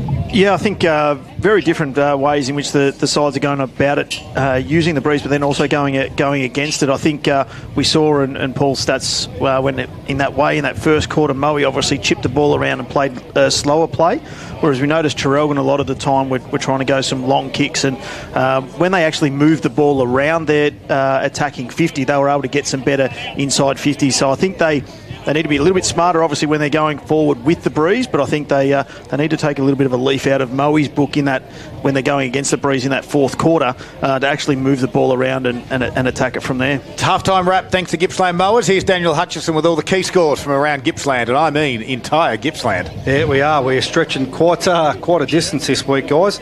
Mid Gippsland over at Newborough, it's Fish Creek at half-time, 5-3-33. I've got a little edge on Ynar, 3-3-21. In the North Gippsland, looks like Tyres may have just kicked away slightly on Yallourn North over here at Sale. 8-3-51 is Tyres versus Yallourn North 3-2-20. East Gippsland, I'm just unable to get one for East Gippsland. The Omeo District Grand Final up at Swan Reach is 5-3-33 Omeo Benambra to Swiss Creek 2-1-19. So they've come back a little bit, Swiss Creek. Allenbank District, Bullen 3-7-25 to 2 points, Allenbank. And the West Gippsland, a lot close actually. It's Coralline 4-9-33 to Phillip Island 4-6-30. So Coralline have jumped Phillip Island in that second quarter. Yeah, absolutely. There it is. We've pretty much got you up to speed with everything. Just quickly on the netball front, Timmy. The SCART A-grade netball here, obviously over on the courts, three-quarter time at the moment. Druin 34, the Gulls 31. Oh, absolute tight one. Of course, Moe sit in top spot there, so they got the week off in A-grade netball. There it is, all done. Our halftime wrap. It's been all thanks to Gippsland Mowers. The third quarter's coming up after the break.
thrown the rugby jumper on straight away, and he's back on the bench, which is great for the team. So 3 players coming to the bench here. Interesting that Ben Danaher comes to the bench as well, one of their prime midfielders. You'd expect him to start in the middle of the ground. He just hasn't looked his best today. His stats, Paul Carter, for the day, he's been obviously a big ball accumulator in the past, but today... It was just 3 in the first quarter, but 6 in the second. 3 kicks, 3 handballs. Worked into it nicely, but interesting you start him on the bench here, Beast. Is that a fair comment, maybe? I mean, the game's still in the balance, isn't it? So it's only, 6 points?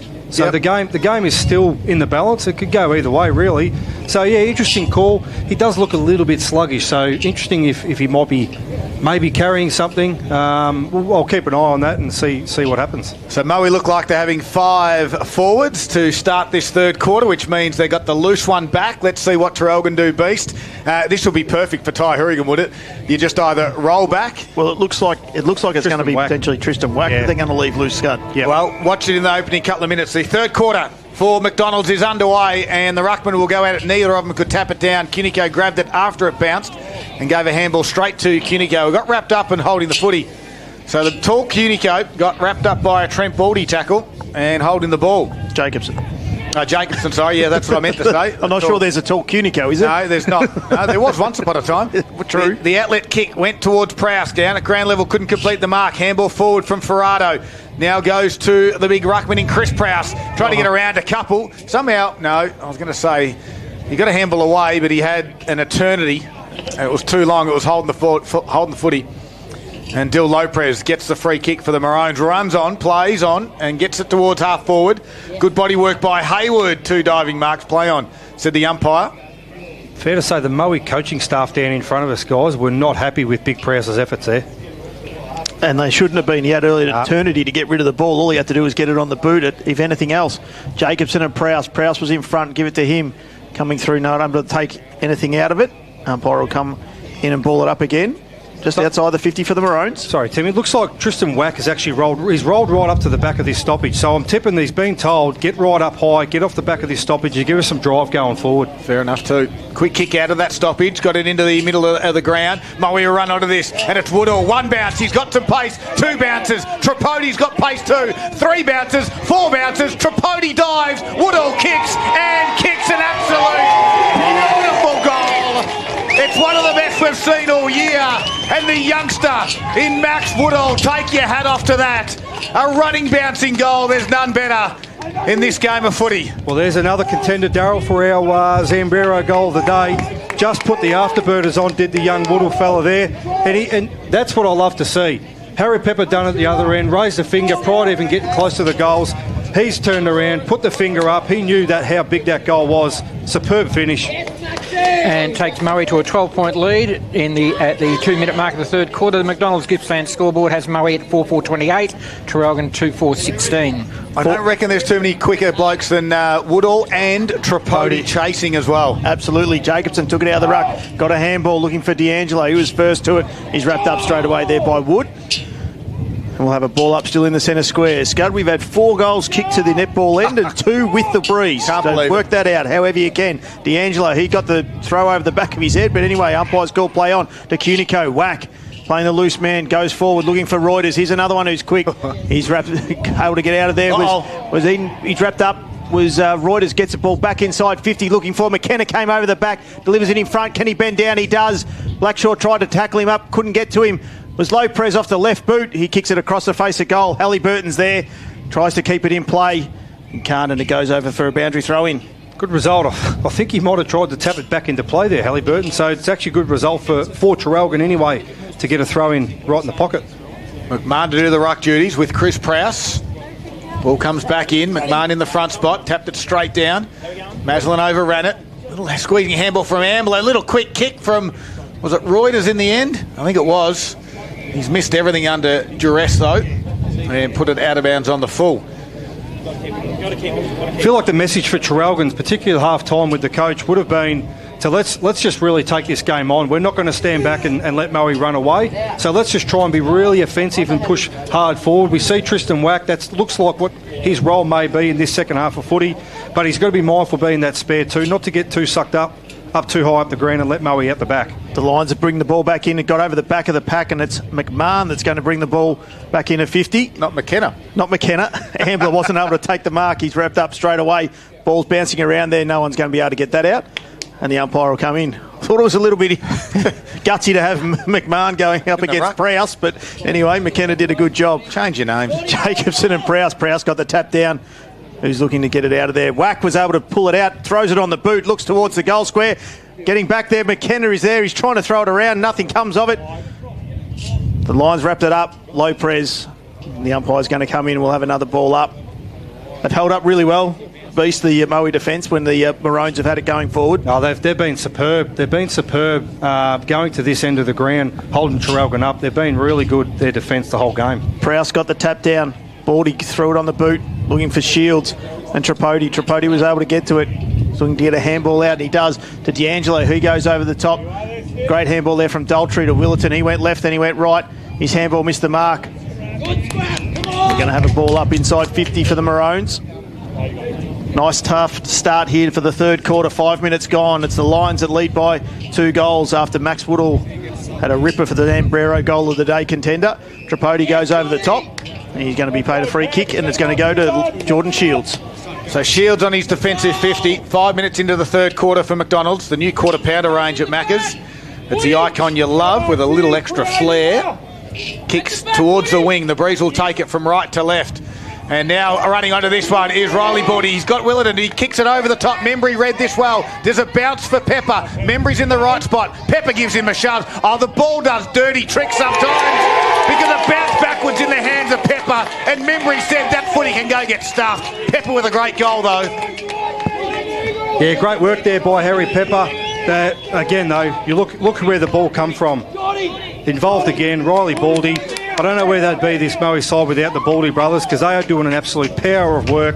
A bit of speed out of that contest there, and kicks forward into a bit of space, and Harry Pepper finishes off nicely. With 2 inside 50s for 2 goals for Moe this quarter. They're now out to an 18-point lead, which is a match high at the 6-minute mark of the third quarter. They're 5-4-34 on the McDonald's Gippsland scoreboard. Traralgon 2-4-16. Timmy, the Breeze has swung around. They're kicking with a 5-goal Breeze this quarter. I don't think it has, but Jacobson got the tap. Hey! D'Angelo just had his head ripped off from Prowse. He'll take the free kick inside the centre circle. Man on the mark moved as well. He did. Umpire's called play on though. Hourigan. He delivers the ball deep inside 50. But going back and taking the strong mark there is Scott Van Dyke for the Lions. Just got to be smarter with the Maroons taking it forward. The Lions have kicked 2 goals against the Breeze or with the Breeze. Who knows? We've had most of the scoring done at the netball end where we didn't think we'd get any scoring done. He's gone out wide. We're going to have a boundary throw in far side here at the Mafra Rec Reserve. It's the Lions by 3 goals. For our listeners, we're not making this up. The earlier games were certainly kicked towards the right of your radio, towards the city end of ground at Mafra Rec Reserve. Absolutely they were, but it's interesting, Beast, that the 2 goals from the Lions this quarter have come from run, but the grandstand side. Yeah, absolutely they have. And that's probably where they're going to look to potentially exploit Traralgon off their half-back line. Shallow throw in and kicked around the body. Whack was on the end of it. Gave it to Marsh, who just dumped it out. And again, Prowse takes a mark. Lopez comes in with a little bit of argy-bargy. Nothing untoward there. Inboard handball to Danaher onto the ground. He kicks it the left foot towards the wing. Prowse, they're not getting any smaller, those big boys. Ground level there was Eden. Handball was smothered. And now working hard was Tate Marsh. Somehow got ball to boot. Little quick kick towards Ambler. The run of Cunico. Chipped it over the top. McKenna's there, but it's 2-on-1. And McKenna, the one, nearly got that too. He had a good piece of that. Mulqueen was there to handle over the top. And working hard was Blackshaw. He tapped it forward. Little tap from Prowse. Back to Mulqueen was good. Scrubby little kick. Under pressure. Other Lions. Maroons are going to try and wrap it in. Brown gave it to Cunico with a quick kick. McKenna's going to be the target again. This time he can't mark it. At ground level, Brown spinning, turning, falls to ground, jumps on top of each other, and we'll have a ball up. 8 minutes into the third quarter, 18-point margin. It's a game high for the Lions. He'll be dirty with himself, I'd say, Dan McKenna. He done all the hard work. He just didn't hold on to that footy. Coming through, Ambler tried to get it out of there, but couldn't. It was Maslin that takes a dumping kick out for the Lions, wrapped up straight away in a tackle, coming outside their 50, and we'll have a ball up far side. We're ticked over 8.5 minutes gone. And Prowse will go at it up against Jacobson and give it to Prowse on that one. He roved it himself. Got the handball out. Came through for Danaher. Quick kick forward. Ends up in the hands there of Belfer. He gives the handball over to Eden. His handball out to Baldy. Delivering forward. It's a low scrubby kick. It's Pepper and Membry over there. Pepper gets down, taps it, keeps it in front of him, looking forward, and he did cleverly well there. Baldy was able to get his hands back onto it. Back out to Pepper from a standing start. Chisel the ball in low. Good hands there by Halliburton. Got it and delivers a clearing kick for the Maroons out to the far centre wing. On the outer side there, Hamilton was the target. It got over the back though. Brock Smith was there. He's got some forward handball number support. He goes to Chris Prowse. He's got plenty of time to turn and kick it straight down the throat of Tate Marsh.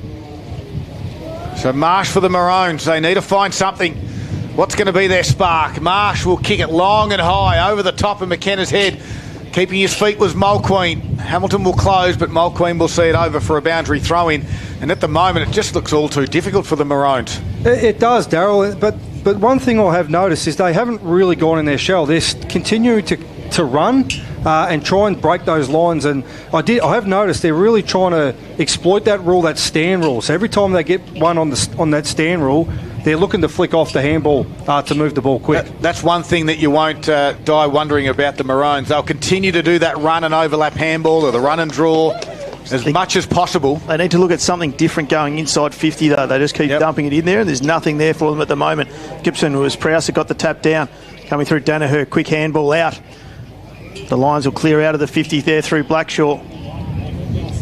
The Maroons have kept it in play. Hourigan, he's just going to dump the ball back in. This is not going to work for the Maroons if they're trying to get back into this game. Exactly what we're talking about, Timmy. They're the ones. And Prowse will take the relieving kick. I feel like Hourigan should have been kicking to Hourigan then. Yeah, that's probably what they're lacking is someone who can just body up like him. Yep, good point. They get it to the back here. McMahon squeezes a handball backwards, all under pressure though. There's Hourigan, forward handball to Wack. Wack's little chip kick over the top and is going to go towards Reuters. He gives an inboard handball to Jacobson. Back to Reuters. Right foot kick. It's Daltrey in the end, sorry. It goes towards Halliburton, who takes the mark top of the 50. Gives it to Daltrey. Comes back onto the right foot, thumps it high and long. Breeze might bring this back beautifully from a standing start, if you don't mind. That's the spark the Maroons want, and it's come from Chance Daltrey. That's a thumping kick, and there again, we just seen exactly what we just mentioned before around Traralgon. They take the mark, they look to play on quick and flick that hands off. Chance Daltrey clearly is the one they're looking for there. Goes back. Knows how much power he's got in his legs, just thumps that from outside 50. And brings Maui's margin back to 12 points. We've played 11 minutes in the third quarter, and that goal takes Traralgon on the McDonald's Gippsland scoreboard to 3-4-22, trailing Maui 5-4-34. The first goal. Scud, we'll go with that one. First goal for the Maroons, kicking with the breeze as it continues to gust here at the Maffra Rec Reserve. Ball's back into the middle. Big Jacobson gets the tap down. No one's able to take that one out, and umpire Ryan's going to come back in. We'll have another ball up between the boys again. Jacobson front position, gets the big tap down, looking to get something out happening. Handball comes out, ends up in the hands there of Ambler to Tripodi, puts the speed on, comes inside 50 looking for McKenna, but he's got two against him, unable to take the mark there. And Reuters was able to pick it up. Smith was the one that couldn't quite take the mark, but it was Masters that dumped the ball outside 50. If he can, he's going to try and find the boundary line, which he does. On far wing here at Maffra Rec Reserve, ticked over 12.5 minutes. It's the Lions leading by 2 goals. Don't forget our best on ground all performance this afternoon, thanks to Gippsland Suzuki. The new Suzuki, the new hybrids, turned 40. No one was able to get a ruck contest out of that. It was D'Angelo looking for Tate Marsh if he could find him, but he couldn't get there. Coming through, we've got the handball out there for the Lions. Crunching the tackle there was from Lopez. He's been paid the free kick for holding the ball.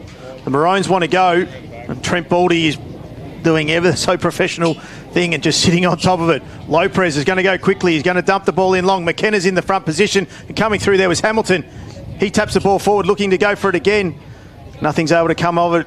Mulqueen got the handball out. Ends up there. Golds tried to get his kick out, was smothered. And the Lions will kick it out through Trent Baldy.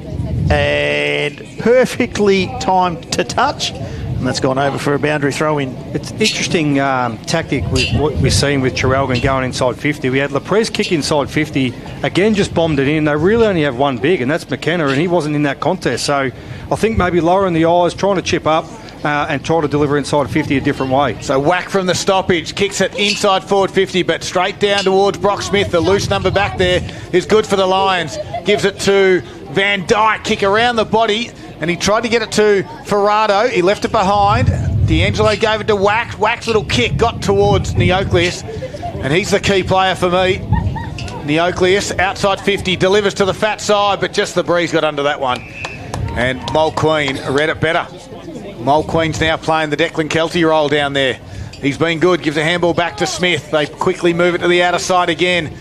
Land on the head of the McMahon, hitting it with pace. There was Reuters, inboard handball. Looks for Neocleus, tried to don't argue. Kick got smothered, ricocheted backwards. Marsh was there to thump it back in. It's a one-on-one, going back this time Maslin. And the Moe defence again take the mark inside their defensive 50. They're just absolutely monstering the Traralgon forward line, aren't they, Moe? Traralgon are making it nice and easy for them by dumping it in all the time as the Lions will come out. And this ball is hand over fist is going to go out in front of the Traralgon coach's box. We'll have a boundary throw in. Big moments right now for both these sides. You're a sense the next 15 minutes of play are going to be all important, whoever get them. It's all thanks to Metricon Home. Start building in just 16 weeks. The Maroons need to get on a run. Prowse takes front position, but Jacobson did well getting over the back. Wood came through, but it was Trent Boldy. Did well, spun around and kicked it on the left foot. Leading a ball back to the race there is Hurrigan. He's going to pick it up if it sits for him. It finally does. Takes a bounce. He's going to try and get round Prowse. He does. He takes a second. Handballs into the middle there to Dunbar. Back to Hurrigan. He's going to take it all on himself. Comes through the middle, over the top. There's the Lions defence there with that extra. They've just got to be smarter coming forward. And they're going to release it there through Masters. Good tackle there. But the handball back to Golds. Comes back out. The Maroons have spoiled each other. Prowse got the handball out to McMahon. McMahon with the turnover for the Maroons. He's going to look to bring it inside 50. It's a 1-on-3 contest there. They've got no chance, but coming through is Neocleus. He's going to dribble the ball through. Through for a minor score. And go, Paul. Sorry. It's the first behind of the quarter, and we played 16 minutes into the third quarter. Traralgon 3-5-23, trailing Moe 5-4-34. McDonald's Gippsland scoreboard. That kick from Ty Hurrigan coming inside, that's where you want that kick to go. It's right up the guts, 30 metres out. The problem is Traralgon just have no one there. You've got players lacking, just not willing to get into that contest. They go inside forward 50 again, and it's a 3-on-1. Their best chance and look at goal was a 3-on-1 spoil. Yeah, exactly right. That's that area that I spoke about, that shape of the V, the diamond of the circle and the square. That's the exact spot that I wanted it before, Beast. As the ball got to the outer wing area, free kick's going to go Hurrigan's way. Inboard, right in the middle of the Maffra Rec Reserve. Daltry's got to go. Does so with the 2-bite mark. Does he move it quickly? Lots of runners went and demanded the football, but he decides to kick it high into that area, that danger zone again. The ball's going to scoot out the back and beat everyone over for another boundary throw-in. We've had 20 inside 50s this quarter, 17 to Traralgon, 3 to Moe. They've only managed one goal. One goal in the quarter. We've travelled 17 minutes into this third quarter for McDonald's. Get the runner out there and deliver the message. Change it up a bit, boys, as McKenna, but Prowse takes the front position, gets the tap down. Clearing kick comes out. Dunbar was first to it. Looks to get the handball to Hurrigan, missed him, and go over the boundary throw-in. And the clearances are going Moe's way 10-6. On a flip side, how good are the defence of Moe been if that's just continually under pressure, coming in, bombing it in? And the Lions' defence has stood tall without their best player out there. Absolutely. Jacobson was front position, got it down. Baldy, Trent got the kick coming through. Getting a hand in there was Hurrigan. Comes out there through Cade Marsh. McMahon, Tom. Kicks it forward, looking for Lopez. He tapped it over the top there, but nothing was there. Maslin, not 15. They called Riley Baldy, got the handball over, looking for his brother in Trent. Blackshaw to Prowse. He gets the handball out. Maslin again dumps the ball down long. It's a 2-on-1 contest. But coming over the back and taking the strong mark is Nick Prowse. Doesn't get any smaller. Too much height. Kicks over the top, looking for Eden. He's going to be first to it. Is it going to sit for him? First there, he does. He swings around, gets past Hurrigan, delivering the ball forward. Pepper again pushes off. He just dropped that one that he should have swallowed up, absolutely. And the ball's going to come out through Cunico. Coming out to the far wing, but he's got nothing here, and Shields is going to take it, and he can look to reload quickly. Coaches are yelling at him just to slow that thing down a little bit. Van Dyke. I nearly would have gone the opposite. I nearly would have went a lot quicker just while Traralgon was scrambling to get back in numbers. Nothing. He's called to play on. Van Dyke, he's going to dump it to the spot, 35 out. Hourigan was there. He couldn't take the mark. Eden's there at the fall of the ball. Nothing's going to come out of it. Quick kick out, though. Dunbar.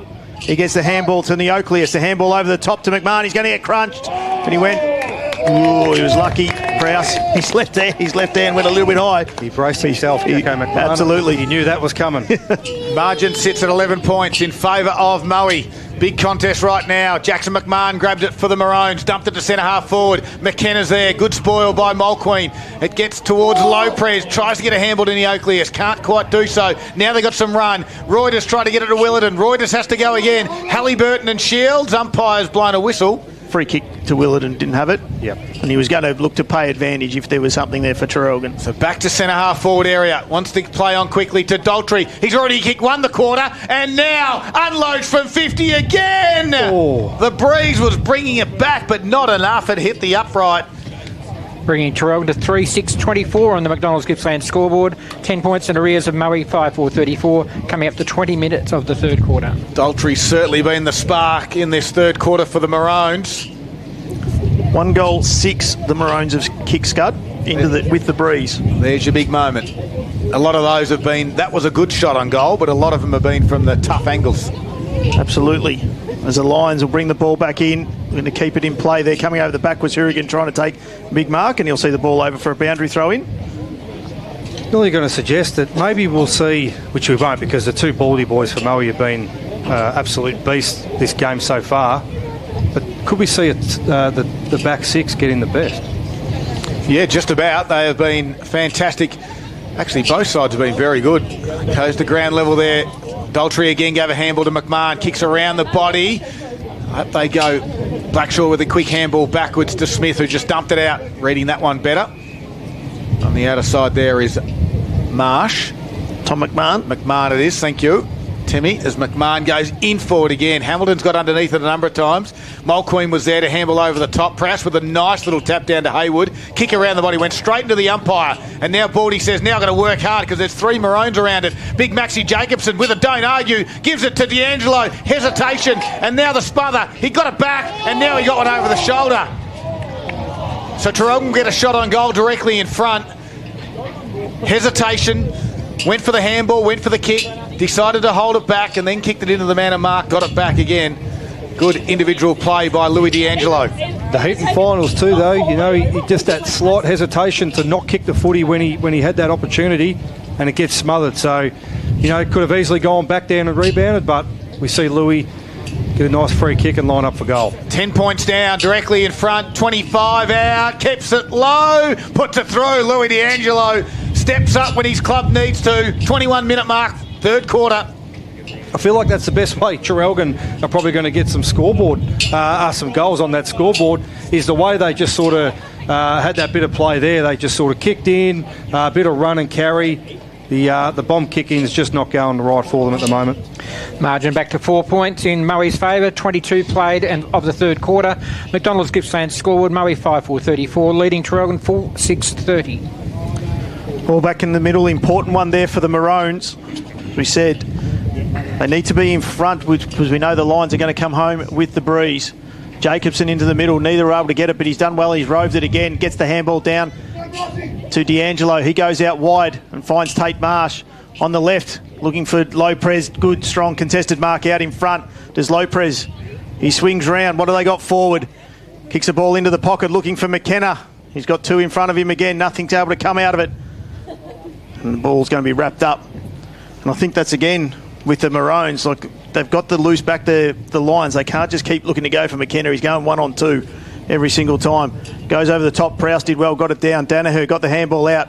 Neocleus looked to be wrapped up. It was Mulqueen who threw it on the boot. Wilton, he gets round. He looks to get a handball. He looked to put it on the kick. Gets the ball back out to Ambler. He's going to basketball it around to the top of the 50. It is Cunico there. He's going to swing around on his right boot and pushes it extra to the other side. Not from our angle, but from the goal umpire's angle. It went through for a point. 4-7-31 Traralgon, trailing Moe 5-4-34. McDonald's Gippsland scoreboard, 23.5 played third quarter. I'm not sure on McKenna's fitness levels, but maybe he needs to just be a bit more higher up the ground and maybe try and make some contests higher up the ground and be an option for them. Maybe across half forward, he's been able to just plonk himself deep all game, but I think the time is just to make a change. Lions go short. Maslin went to Smith, and Smith kicks it to the point of the square. Lets the breeze just take it across to the left a fraction. Balfour with the head over the footy. D'Angelo with the tackle. And umpire will ball it up. 24 minutes have gone into the third quarter. We know that Moe's final quarters have been ordinary to say the least. They do lead by 3 points, and they are going to be kicking with a bit of a breeze in the final quarter, although it hasn't really been the way that the scoring has gone. Interesting to see. We've got around the ground scores, all thanks to Harvey Norman Furniture. Timmy, A-grade netball. A-grade netball, and the Warragul Gulls have come over the top of the Druin Hawks in the last quarter, scoring 14-7, and they take out the win 45-40. All right, we'll get you a player of the day there from the Warragul side very shortly. Of course, they'll be taking home the Harvey Norman voucher. Just while we've got a ball up, the Omeo District Grand Final, three-quarter time, it's Omeo Benambra by 60 points. That's a little bit over that one. Turn the Jets on in the third quarter. The trainers will be running something out in the drink bottles in the final quarter, you would have thought, and it won't be water. As Halliburton kicks it towards half forward, out the back, Masters with a mark, nicely done. Been very good. Just got another around the grand score as well. Nick Lucchino got the quaddie in Melbourne, well done Nick. And the last league hasn't run yet. As Shields takes a mark for the Lions. Shields looks up, target should be Nick Prowse down the line, but he goes short to Balfour. Halliburton tried to spoil. Moe with some numbers. Woods there. Comes back onto the right foot. Puts it down, and there is Prowse getting on the end of it. Horrigan rolls back and is a loose one back. So the Lions have to just slow things up. Nick takes his time. He will chip it to the top of the 50. It was Eden has to go. Pepper grabbed it. He wants the boundary line. He's going to get a boundary throw in inside forward 50. And very well done. Traralgon had some numbers back, Beast. I would say it's a good result for Moe. Given the 25-minute mark now of the third quarter, to get a bit of a quick kick out of a stoppage and get a ball up, a throw in, inside their forward 50. Good result. Jacobson goes at it. He's that front position. Shallow throw in. Gets the tap down to McMahon. He's taken after he's kicked it. And it's going to be downfield. Free kick in front of the Moe coach's box, and it's going to go to Hamilton. The Maroons are calling for it. Just on the Moe coach's box, Declan Kelty doesn't have any ice on his knee, but he is on crutches. Hamilton goes to the torp, which he does. And Mulqueen was able to take the mark there. He's going to come in ball and finds Riley Baldy. They're out here, the Lions, if they can, and they can run with it. Ends out there through... that is Haywood. Haywood was able to get the kick out. Wasn't on the mark, but Ambler came hard at it. Low presses first there. If he can get the touch, he's going to be... Haywood did well putting his head over the ball. Good hard contest. We'll have a ball up. 26.5 minutes gone, third quarter. The Lions still lead by 3 points, and they'll come home with the breeze. Hasn't been as fruitful the breeze as what we thought it would be for the day. Tate Marsh is going to get the kick. He looked to go backwards, now he's going to go forward. Dumps it in on the left boot. Lopez was front position, unable to take the mark. Masters is first to the ball, and he'll see the ball over the boundary line for a throw-in. Not high scoring, but one thing we do know, we're in for an absolute ripping last quarter. Yep. It's going to be on for young and old. Don't worry about that. Of course, the winner goes through to a second semi-final for a chance at Leongatha. And that obviously is big, because you win that one, you go straight into a grand final. So lots at stake, of course, in this qualifying final. Stoppage there. Balfour handball backwards. Riley Baldy does well. Just gives a handball back to a teammate. Just dumps it out, does Maslin, towards the wing area. Big pack formed, and Prowse crunched it. And he may have come off second best. Big Nick. Boundary throw will occur, but Nick pops up. He's all good. Speaking of Nicks, just a quick one from Nick Lucchino. He is alive in the quaddie, so you were right. And he had to borrow 10 what is it? Euros off Poppy. Boundary throw in. Prowse tapped it down. D'Angelo's kick doesn't go a great distance. Pepper's back now. He rolled back in the last couple of minutes. Gives a handball off to a teammate who dumps it down the line. Prowse just thumps it forward. Bembry's a loose one now for the Maroons back there in front of the gum tree at the rec reserve. The switching kick to McMahon across half-back. He'll continue with a switch. Is it dangerous? No, because Daltrey's in the middle. He can't complete the mark, though. Can they get a runner onto the end of this one, Maroons? Wood says, I want a handball to open space. Shields with a head over the football. Great courage. Gives a handball to Maslin, and Maslin dumps it straight down to Balfour. He's got no one forward. He has to go slow. Gives a handball to Baldy, and Baldy gives it to Eden. He might even give it back. Eden says, no, I'll kick it. And the wind pushes it across. And Baldy wanted it back. He threw the hands up, didn't he? He wasn't happy. He was looking for that run on. Little one over the top. Eden decided to try and put the cream on that one, but 4-point lead to Moe, closing in on three-quarter time, 5-5-35 to Traralgon 4-7-31, all on the McDonald's Gippsland scoreboard. Gee, that was a big moment right there, wasn't it, for Metricon Holmes? Huge moment. Got one in red time. Absolutely. Hourigan will bring it in. He takes 2 bounces, goes forward and finds Lopez. In his back half, he looks to go forward. What's he got ahead? Just going to dump it long. It's a 1-on-2 contest. Reuters was the smallest one out there. He's wrapped up the tackle, though, of the Lion player and stopped the flow there. Just, I'm not sure that that's the right kick either there, Scud. Like, you just got to be smarter about that. You're kicking to one of the smallest blokes out on the ground. Prowse did well, took it out of the contest. Eden wasn't able to take the mark, but he's head over it.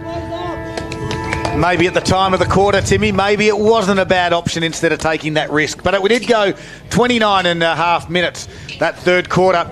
And it is an absolute belter here at Maffra this afternoon. It is the Moe Lions leading 5-5-35, leading Traralgon at three-quarter time 4-7-31. It's a 4-point margin, and we have got one to go as both sides just have a little bit of a chat right on the three-quarter time siren.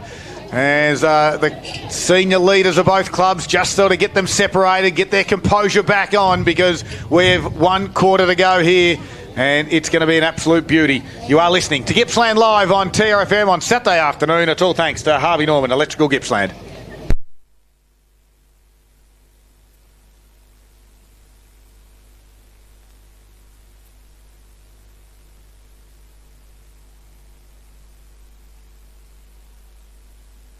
It's time for this week's Gippsland League Top 5. Let's go. Kicking us off at number 1, Derek Egmalesi-Smith here from Sale. He had to think quick. He was front and centre, got it, over his head, and a great goal.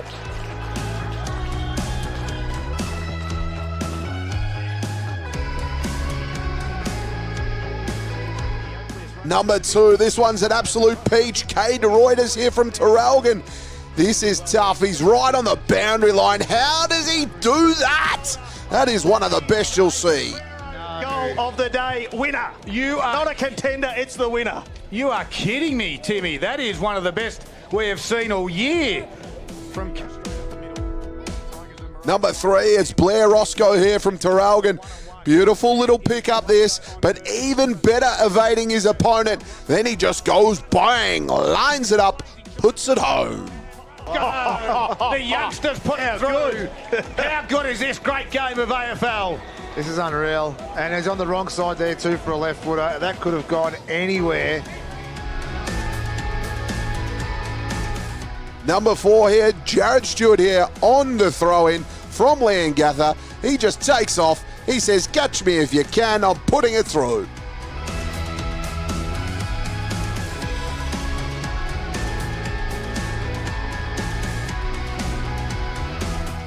Number 5, it's Liam Masters here from Moe. He just gets the hand pass right on the paint at 50, bangs it home.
Welcome back. It's three-quarter time. It's a 4-point margin in favour of the Lions. 5-5-35, Traralgon to 4-7-31. Both sides kicking 2 goals in the quarter, but the Maroons managed to reduce the margin by a couple of points. Here's the key stats. And for 3 quarters, it's all thanks to Gippsland Suzuki. Well, the main stat was the inside 50s that quarter. Traralgon had 20 to Murray's 7, so the Murray defence have really stood up well to keep those scores just to the 2 goals. 14 clearances apiece, which indicates a lot of stoppages during that quarter. Traralgon won it out of the centre. The Murray had a 5-1 advantage at half-time. Traralgon won 4 of the 5 in that third quarter. The free kicks was just 7 to Traralgon, 3 to Murray that quarter. Max Jacobson going on with the job, 11 hit outs. He's got a total of 33 up against Chris Prowse, who has 26 to three-quarter time. Individually, the leading stat winners of the players we're following for Traralgon: Jackson McMahon on 22, Louis D'Angelo 20, 15 to Ty Horrigan, 13 to Connor Ambler, and 12 to Jordan Cunico. For Moe, Scott Van Dyke on 23. Both Baldy brothers are on 18. 13 to Ben Danaher and 10 to Lucas Ferrado. Thanks very much, Paul. They are the key stats, thanks to Gippsland Suzuki. Both sides are breaking away from their huddle, and we've got some around-the-ground scores. Here's Daniel Hutchison for Harvey Norman Furniture. Yeah, Mick Gippy, Scott, it's three-quarter time. Fish Creek 7-4-46 to Yanar 3-6-30. The North Gippsland, it's TTU 8-11-59 to your Law North 4-4-28. The Boysdale Bragalong versus Wyong game, 8 minutes into the last quarter, Wyong are leading by a point. So that's a score update with that game. The Omeo Benambra game, I did say 60 points in favour of Omeo Benambra. Bull and Allenbank, it's 6-7-43 Bull and to Allenbank 3-3-21. And Coralline 4-10-34 are currently getting beaten by Phillip Island 7-10-52. Thank you, Daniel Hutchison. Very comprehensive with those scores right across Gippsland and the Valley. And we have 1 to go here in the qualifying final at Mafra. It's going to be an absolute cracker final quarter. Tim Saxton, here he is, Gippsland Live on TRFM. Will it be the breeze or without the breeze that gets the job done as Jacobson and Prowse go at it, and it's Jacobson who gets the first tap down. Ferrado gets the kick. Tripodi with the handball there to D'Angelo to Cunico. He dumps it on the boot going forward. Shocking bounce for Willerton, the smallest bloke out there. But D'Angelo's able to get his hands wrapped up. He's spun around a 360 tackle and he's going to be holding the ball. And the Lions will take the free kick there through Ferrado. Bless you, Scud. Ferrado, he kicks the ball out towards, looking for Wood, went over the top of his head. He's able to hold it, he can't keep it in, he does. Taps the ball back out, looking for Belfry, got the handball over to Wood. They've done it well. He's wrapped up in a tackle, and the umpire's called holding the ball. Unfortunate there for Wood. I'm not sure he had much prior there. Might make it something out of nothing there a little bit. Absolutely, but it'll be Tristan Wack that'll take the free kick for the Maroons. He chips it down low, looking for Jacobson's the front one. Hamilton came flying from over the back 4 deep. Wasn't able to get anything though. Willerton was able to kick the ball forward. Well done there by Mulqueen. Got the kick out though, but it was Lopez who's first to it. Handball through. Cunico went to look to kick it, then got the handball over to Willerton. Back to Cunico from the 50. Centres the ball, looking for Hamilton, and he's going to take the mark. Great work, Hamilton, and great work there by Cunico. Yeah, super smart by Cunico there. He just seen him board. He opened up the blinkers there. He wasn't just looking one way. Seen just Josh Hamilton free inside and found him. Chips it over the top though. Lopez was left all alone. And he's a slightly tighter angle, but he's about 15 metres closer, which with this breeze that... I think that's a harder kick from there, actually. I think so. Yeah, he's put him deeper into that pocket. Yeah. And not a favourable pocket either with the breeze. Experienced he is in Lopez. What can he do with it? Puts it, keeps it low. It's going to go across the face, which is interesting to see how he can do that when the breeze is pushing across the ground. No, that's what happens to me when you kick across the face. It just holds up in the breeze. As Horrigan on that outlet kick takes a nice defending mark. He's going to reload. And they'll want it to this near pocket. He goes straight down the middle of the ground. Going back, Eden takes the mark. So the forward's rolled up. He's now taking an intercept mark down back. He wants to come to the near side. Prowse will be the target. Wack's there in front of him. Prowse will go over the top of Wack and just pluck it out of his hands. And now Prowse kicks down the line. Does he keep it in the field of play? Yes, he does. No, he doesn't. Umpire said he got it out of bounds. It was very close. The umpire had a perfect spot on it. Yeah, good on him for making a call. Yep. Free kick's going to go McMahon's way for the Maroons. All-important first goal you expect as McMahon kicks it down to half forward.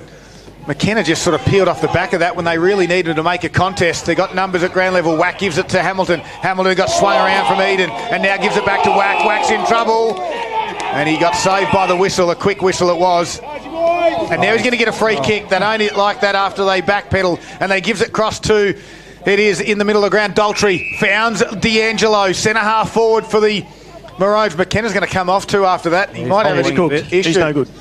So directly in front, too far out to score. D'Angelo lowers the eyes and going back, Riley. Baldy, and that should be 50. If there's a 50, don't reverse it though. So Baldy got dumped, and then the other Baldy got dumped. I don't know. And Riley takes 50. You pay what that one? You've got to pay that one. Yeah, but then you got to pay the reversal, those guards, because you can't go then just and throw your body in. Too many whistles. Let it go. Gets to the wing. Prowse gives it. Wack runs into trouble again. Hamilton, Willerton. It's game on. It's physical. It's tough footy. Play on, said the umpire. Not 15. Eden gave it back to Maslin, and Maslin kicks towards Woodall. Dunbar gets the hand in there, and his first to it comes to Ambler. He takes the tackler on, gets the handball to D'Angelo. They're lined up in the middle. Daltrey.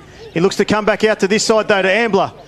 They got to go forward here. He comes out wide and finds Tom McMahon. Tell you what, the heat is on early in this game. You get a sense that whoever kicks the next goal could just about run away with this game. McMahon just kicked it up in the air and it went to no one. But free by himself there is Blackshaw at centre half forward. He rolls around on his right foot, comes out wide, and he's got Prowse. They're all alone. The Maroons' defence is nowhere at the moment. He's got to get it in. Pepper's out wide. Where does he want to go? He's going to dump it long. Hourigan's going back, front position, and it takes the strong contested mark. Straight down his throat. It was just too slow to get back, too slow to turn around and have a look. He's going to come there, Wax. He gets the handball out to Daltrey. He's been big. Absolutely he has. Chip over the top to Cunico, who started this last quarter really well. Looking to go inboard. He's going to come outboard. The kick's got to be good, and it is. It finds Wack. He's got runners with him.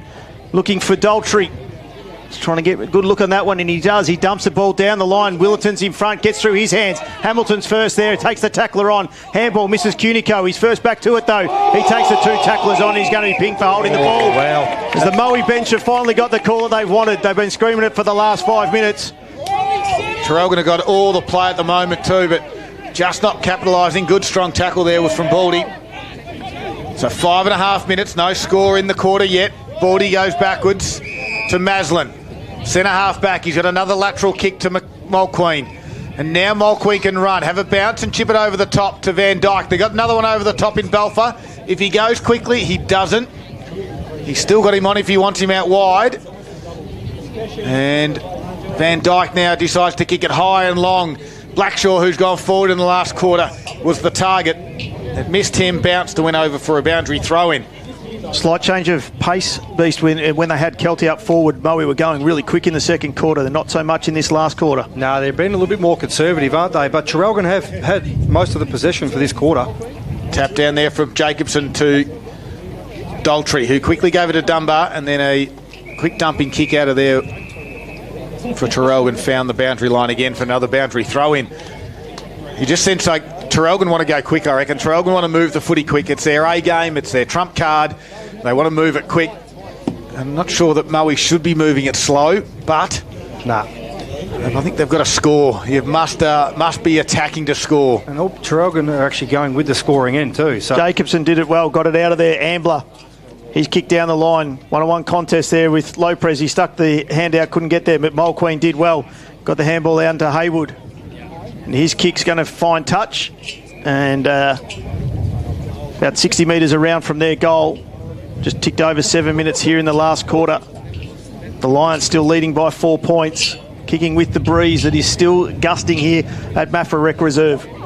Two ruckmen will go at it again. Prowse took the front position, did well, got the handball out to Danaher. He got the handball out to Belfer on the left boot, kicks towards goal, coming back with the flight of the ball. Hourigan will get a hand through there. Coming through, spinning around there, does well was Prowse. Woods there, he goes left, then he goes right.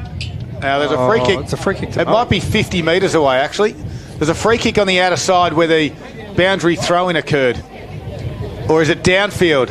It's going to be downfield, I think, boys. Yep, downfield, yep. Downfield where the ball is, but wow, this is huge. We talk about big moments of the game. for Metricon Holmes, and Wood's got a shot on goal. So we talk about the all-important first one. Jacob Wood, he's going to get it for the Lions.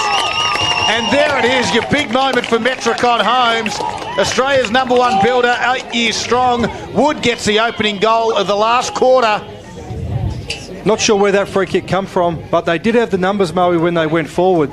You've seen the big fella went up for the mark. I don't recall who it was there, but Jacob Wood was at his feet. He actually come down with that footy, so he was about to have a shot on goal before that whistle came.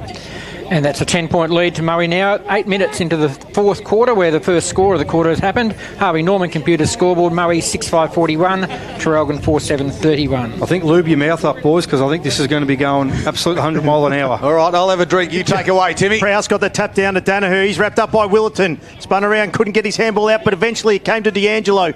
Delivers a ball in forward. Hamilton over the back, but a good, strong mark in front. Free kick. He's going to go to Hamilton, though. Wow. Off the ball. He was held down as he went up in the marking contest, is what the umpire's called. He's looking to play on quickly before the Lions get set. Kicks it across, centres the ball, looking for D'Angelo. He's going to get over the top. He wasn't able to take the mark. Tripodi from the spot that he kicked the goal in that second quarter. Tries to centre it. Prowse did well. He did well the second time, the big man. Danaher got the handball out to Balfour. Brown for the Maroons. To Tripodi. To Jacobson. He doesn't want it for too much longer. He gets the handball and he's going to put it over the boundary line. We've got a boundary throw in. It's hot, as we'd expect for the qualifying final here. 9 minutes 20 gone. The Lions are up by 10 points. It's a Maroon 60 metres around from their goal. So boundary throw in. Chris Prowse and Jacobson, little death tap out the back, and they run onto this, the Maroons. Back there was Woodall. He got off the ground, gave it to Trent Baldy. Cut, his kick doesn't go too far. Jackson McMahon was there, wrapped up in a Balfour tackle. Somehow the ball bobbles out. Maroons want to move it forward at all costs. D'Angelo gives it to Tripodi. In they go by foot. Big pack will form. No one can mark. Lopez taps it forward. Reuters was there, nearly got a good piece of it. Moe Lions defenders held strong. Van Dyke gives it to Danaher, and Danaher's got a bit of space. The handball to Baldy, and Baldy kicks it towards his coaching staff, who are on the wrong side of the field. Free kick goes Louis D'Angelo's way. 10-minute mark. Right in front of the coaching staff. He did well there, D'Angelo. Tucked Balfour in. He got an extra 15 metres, delivers the ball inside. Coming through and taking the strong mark there is Scott Van Dyke. It's got to be smarter again. We've said it for most of the game for the Maroons. They're just not hitting their targets as they should be. Van Dyke's going to stay this side. Looking for Danaher as his target. Brown comes in, but strong mark there by Danaher. Wondered why he started on the bench, Scud, in the last. Well, this is why. He comes through, gets the handball off to Maslin, going forward, going back with the flight of the ball. There is that man, Hourigan. They need him up forward as well. He comes back into the kick, finds Cunico. Wood stands the marks. He's got runners. McMahon gets around Wood, delivers the ball inside 50, looking for Wack. Hamilton's going to fly, but Wack's in front, couldn't take the mark. Coming through Reuters, racked up in the tackle. There is Van Dyke. We'll have a ball up 20 metres out from the Maroons' goal. So smart move, you reckon, Timmy, by starting Danaher off, just to give him that extra freshen up to run this game out. Absolutely. He won't be running around for the rest of it. Lopez takes it out to D'Angelo, throws it on the boots. Through for a minor score. 9-point lead to Murray. We've played 11.5 minutes of the final quarter. Harvey Norman Computer scoreboard. Murray 6-5-41. Traralgon now 4-8-32. They really need to capitalise Traralgon with this bit of play down this end of the ground, and with Moe going forward and being able to kick that goal, they really just need to capitalise and get another goal on the board just to tighten this margin up a little bit more. So Van Dyke looks to the outer side. He's got Nick Prowse 60 metres away. It's probably too far of a stretch. Not with the breeze, Scud. Going the wrong direction, Tim. He went short. There's a blood rule. Van Dyke's got blood coming out of his nose, I'm going to guess. And out of his right nostril. Traralgon will take the opportunity to get their rotations too. Daltrey going off to have a little bit of a spell. And Baldy will come on for the blood rule for Van Dyke. They won't take too long to get him patched up. He's been a star. And interesting that the umpire says don't play it on. Play on, but he's not off the ground. Not off the ground, and Baldy's not in the position. But anyway, let's just play on. The kick goes to the outer side, out the back. Working hard there was Marsh and got wrapped up by a Blackshaw tackle. Traralgon needed to be smarter then. Could have called for a head count. Yeah. No, exactly. Ball up on the outer side, right in front of the gum tree at Maffra Rec Reserve, of blowing a gale on Saturday afternoon. But it's been an entertaining game. 9 points is the margin, 12-minute mark of the final quarter. Prowse got the tap down there. Coming through was Willerton. He was wrapped up straight away in a tackle. We'll have a go again. Umpire Wrestlers out there in front of the gum tree. Hope you're enjoying listening on Gippsland Live on TRFM. Prowse, and no one was able to get it, but he was roved it himself. Willerton will wrap him up in the tackle. We'll have a third go at it. I'll try again, Scud, otherwise you're back in. All right. Ruckman will go at it. Who's going to take it this time? Jacobson gets the tap down, looking for D'Angelo, who taps over the top. Danaher, he's wrapped up straight away. And you can go, Scud, and let's clear this thing. All right, if I can't clear it out, Rob Popplestone might. He's listening live from Naples at the moment. Cheerio to you, Poppy. Enjoy the pizza and red wine. This time, Jacobson taps it down, clears the area for a moment, but then Neocleus wraps it up. And Haywood said, I'll have a ball up 60 metres out. Over to you, Rob Popplestone. No, okay. Tim Sexton. Not joined in. I'll have another go, Timmy. The ruckman are there. Jacobson with Chris Prowse. Prowse grabs it out of the ruck, handballs backwards. Danaher slides in and grabs the footy. Brown tries to get a handball out. He does so. And now they try to run onto it. Willerton scoops on it. To D'Angelo. Forward handball to Cunico. No. 20 metres out. Cunico puts it through. Unbelievable work. Poise from D'Angelo. Hardness from Willerton. And the class finish by Cunico. And there we see just the cream again. Finals time. The better players stand up. I nearly just cracked then, Darryl, because I did hear a whistle, but they were paying advantage. I thought umpire Wrestler was about to call it back because he's seen something that no one else in this whole joint seen. And now the margin just 3 points in Mowie's favour. 14-minute mark of the final quarter. Harvey Norman computer scoreboard reads Mowie 6-5-41, Traralgon 5-8-38. McKenna's just come back on the ground for the Maroons. We thought his day might have been done. He hobbled off, but he's back in. He's hobbling back on too, Timmy. He is. Jacobson and Prowse. Give that one to Jacobson. Baldy. Riley got the kick out there. Wood playing in front. He's wrapped up by Tom McMahon, but he gets the kick away. Does Jacob Wook. Inside 50. Whack and Prowse. Does well. Pelfer was there. Ambler got back for the Maroons. He finds McMahon, and his kick over the top finds Cunico, who's been fantastic in this last quarter especially. Where's he going to go now? Surprise, surprise. He goes out on the far wing, Scud. Looking for and finding Ty Hourigan, who has, for some reason, looked like he's rolled forward. Hourigan going slow, looking up ahead. He hasn't got much. McKenna's not going to be able to get to this contest. Going to come back with the flight of the ball there was Smith. Reuter's got the kick on the left foot. Who's there? Halliburton's got the legs. Who's going to be there? Shields. Oh, the bounce of the ball ends up with Halliburton. Gets attacked across to Marsh. He tries to throw it on the boot. Nothing coming out of there. Mulqueen says, I'll get it and kick this thing out of here. Try and give his backline a little bit of a reprieve, but taking the mark out there is Tom McMahon. He's going to centre it up to Hourigan. They can bounce basketball it around if they want to, which he does. He's got Willerton all alone at the top of the 50. Mulqueen's cramping. Yeah, he's there. McMahon looked to play on. Halliburton's free. Cunico's free. Where's he going to go? They've all flooded back. There's two blokes behind him. That is it. He's going to dump the ball at the top of the 50. McKenna's going to come wide, but it's going to end up in Jacobson's hand. Big Maxie Jacobson read the ball coming in as best as anybody. And Mulqueen's cramping. He couldn't get the cramp out, and he ended up on the big tall Jacobson. Well, Traralgon clearly couldn't see that. We could obviously see it from here, but that was the mismatch there only because Mulqueen had cramped right up. So the kick was perfect. I don't think it was meant to go to Jacobson. I think Big Dan McKenna might have been the option there, but it's worked out well for Traralgon, and Jacobson has the opportunity to slot one. Big Jacobson's going to come in from about 30 out.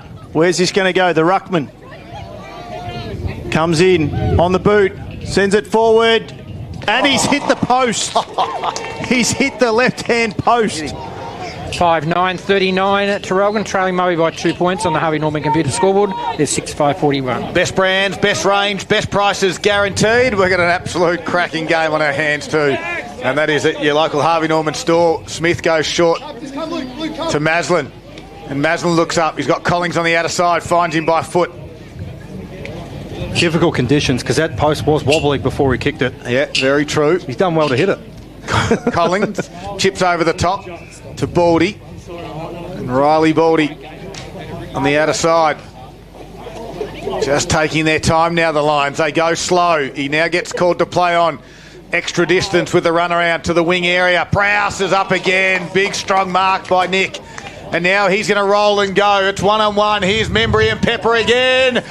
No one can mark it. Ground level though, Trent Baldy snaps it around, going back there, and it's going to bounce in the goal square. It lands to Woodall. He tries to don't argue. Huge tackle It's a goal-saving tackle. Jacko McMahon.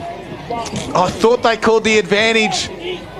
And McMahon got wrapped up in a tackle too, but Jackson McMahon was fantastic.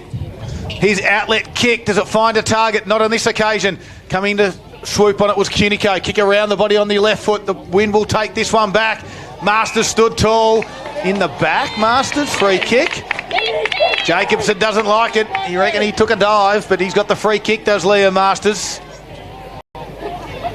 And they could be one more down, Moe, because Mulqueen cannot even get onto the massage bench to get a massage. He's really struggling. The Masters pierces one in at the toes of Prowse. Slick handball to Baldy. Took on one, holding the footy. Beautiful tackle. Great tackle on that occasion. This time it was from, was it Willerton? Yeah, it was Willerton. Yep. Handball comes out to Daltrey. He's looking for Big Jacobs. He's taken out of that one. Lopez was there, but Cunico was forward. Who have they got now? Halliburton. He's going to be wrapped up straight away. Gets the quick hands out looking for Marsh. Shields does well with a great tackle, and he's called for holding the ball. I tell you what, if you get the ball, get rid of it straight away because you are going to have no prior. Just get rid of the thing. It is hot, that's for sure. The concern, though, for Moe, everyone wants to slow it down. And I think it's just a little bit too early, 90-minute mark. Absolutely it is. Maroons, they've got the tap. Prowse looked like he wanted to take the mark. He was second bites to it. Kicking the ball in there, though, was Ferrado. The bounce, where's it going to end up? Pepper's front and centre. Took some Membry. He's taken him on. He's thrown the ball out there looking for Wood. Is he going to be able to snap it around? He'll have a go. Swings around onto his right boot eventually. Puts it towards the goal. It's narrow and through for a minor score. 3-point lead to Moe, and we've played all 19 and a half minutes, 6-6-42 to 5-9-39. Harvey Norman Computers scoreboard. I dare say the draw's out of the equation. Looking at the gum trees across the ground too, the wind looks like it may have just slightly died a little bit, but the flags are telling us a different story. So, right. McMahon rolls in out of fullback, kicks it to the outer side again. Ferrado's in the front spot and can mark for the Lions. And Ferrado looks up. No one wants to lead or present inside forward 50. You're not having a shot, Lucas. You're not fooling anyone. Now the umpire calls you to play on. He'll just chip it to about 20 metres out. The tall target's Prowse. Whack came and spoiled. Ground level there was Trent Baldy. He gathers it, quickly tackled. Woods there, squeezed a handball out. Picked off though. Neocleus with it for the Maroons. Dumps it out. A good little double fister from Ambler. He gets it going their way. Brock Smith goes back. Hourigan closed. Handball over the shoulder. Haywood was good. Gave it to Smith. Gave it to Maslin. And Maslin's kick can't find the target. It finds the boundary line though. And it's up there into the ground. It's a boundary throw in. 20 and a half minutes gone, final quarter. And the margin's 3 points, Lions lead. Which might be as good as finding his target out there. He was looking for Belfer. Went over the top. Red time here. Last quarter, qualifying final. Prowse got the tap out. Then took out someone there with the tackle, but ends up with Neocleus. He's come in board. There's got to be a good kick if it is. Lopez wasn't able to get onto it. And the Lions will see it over the boundary line there through Maslin.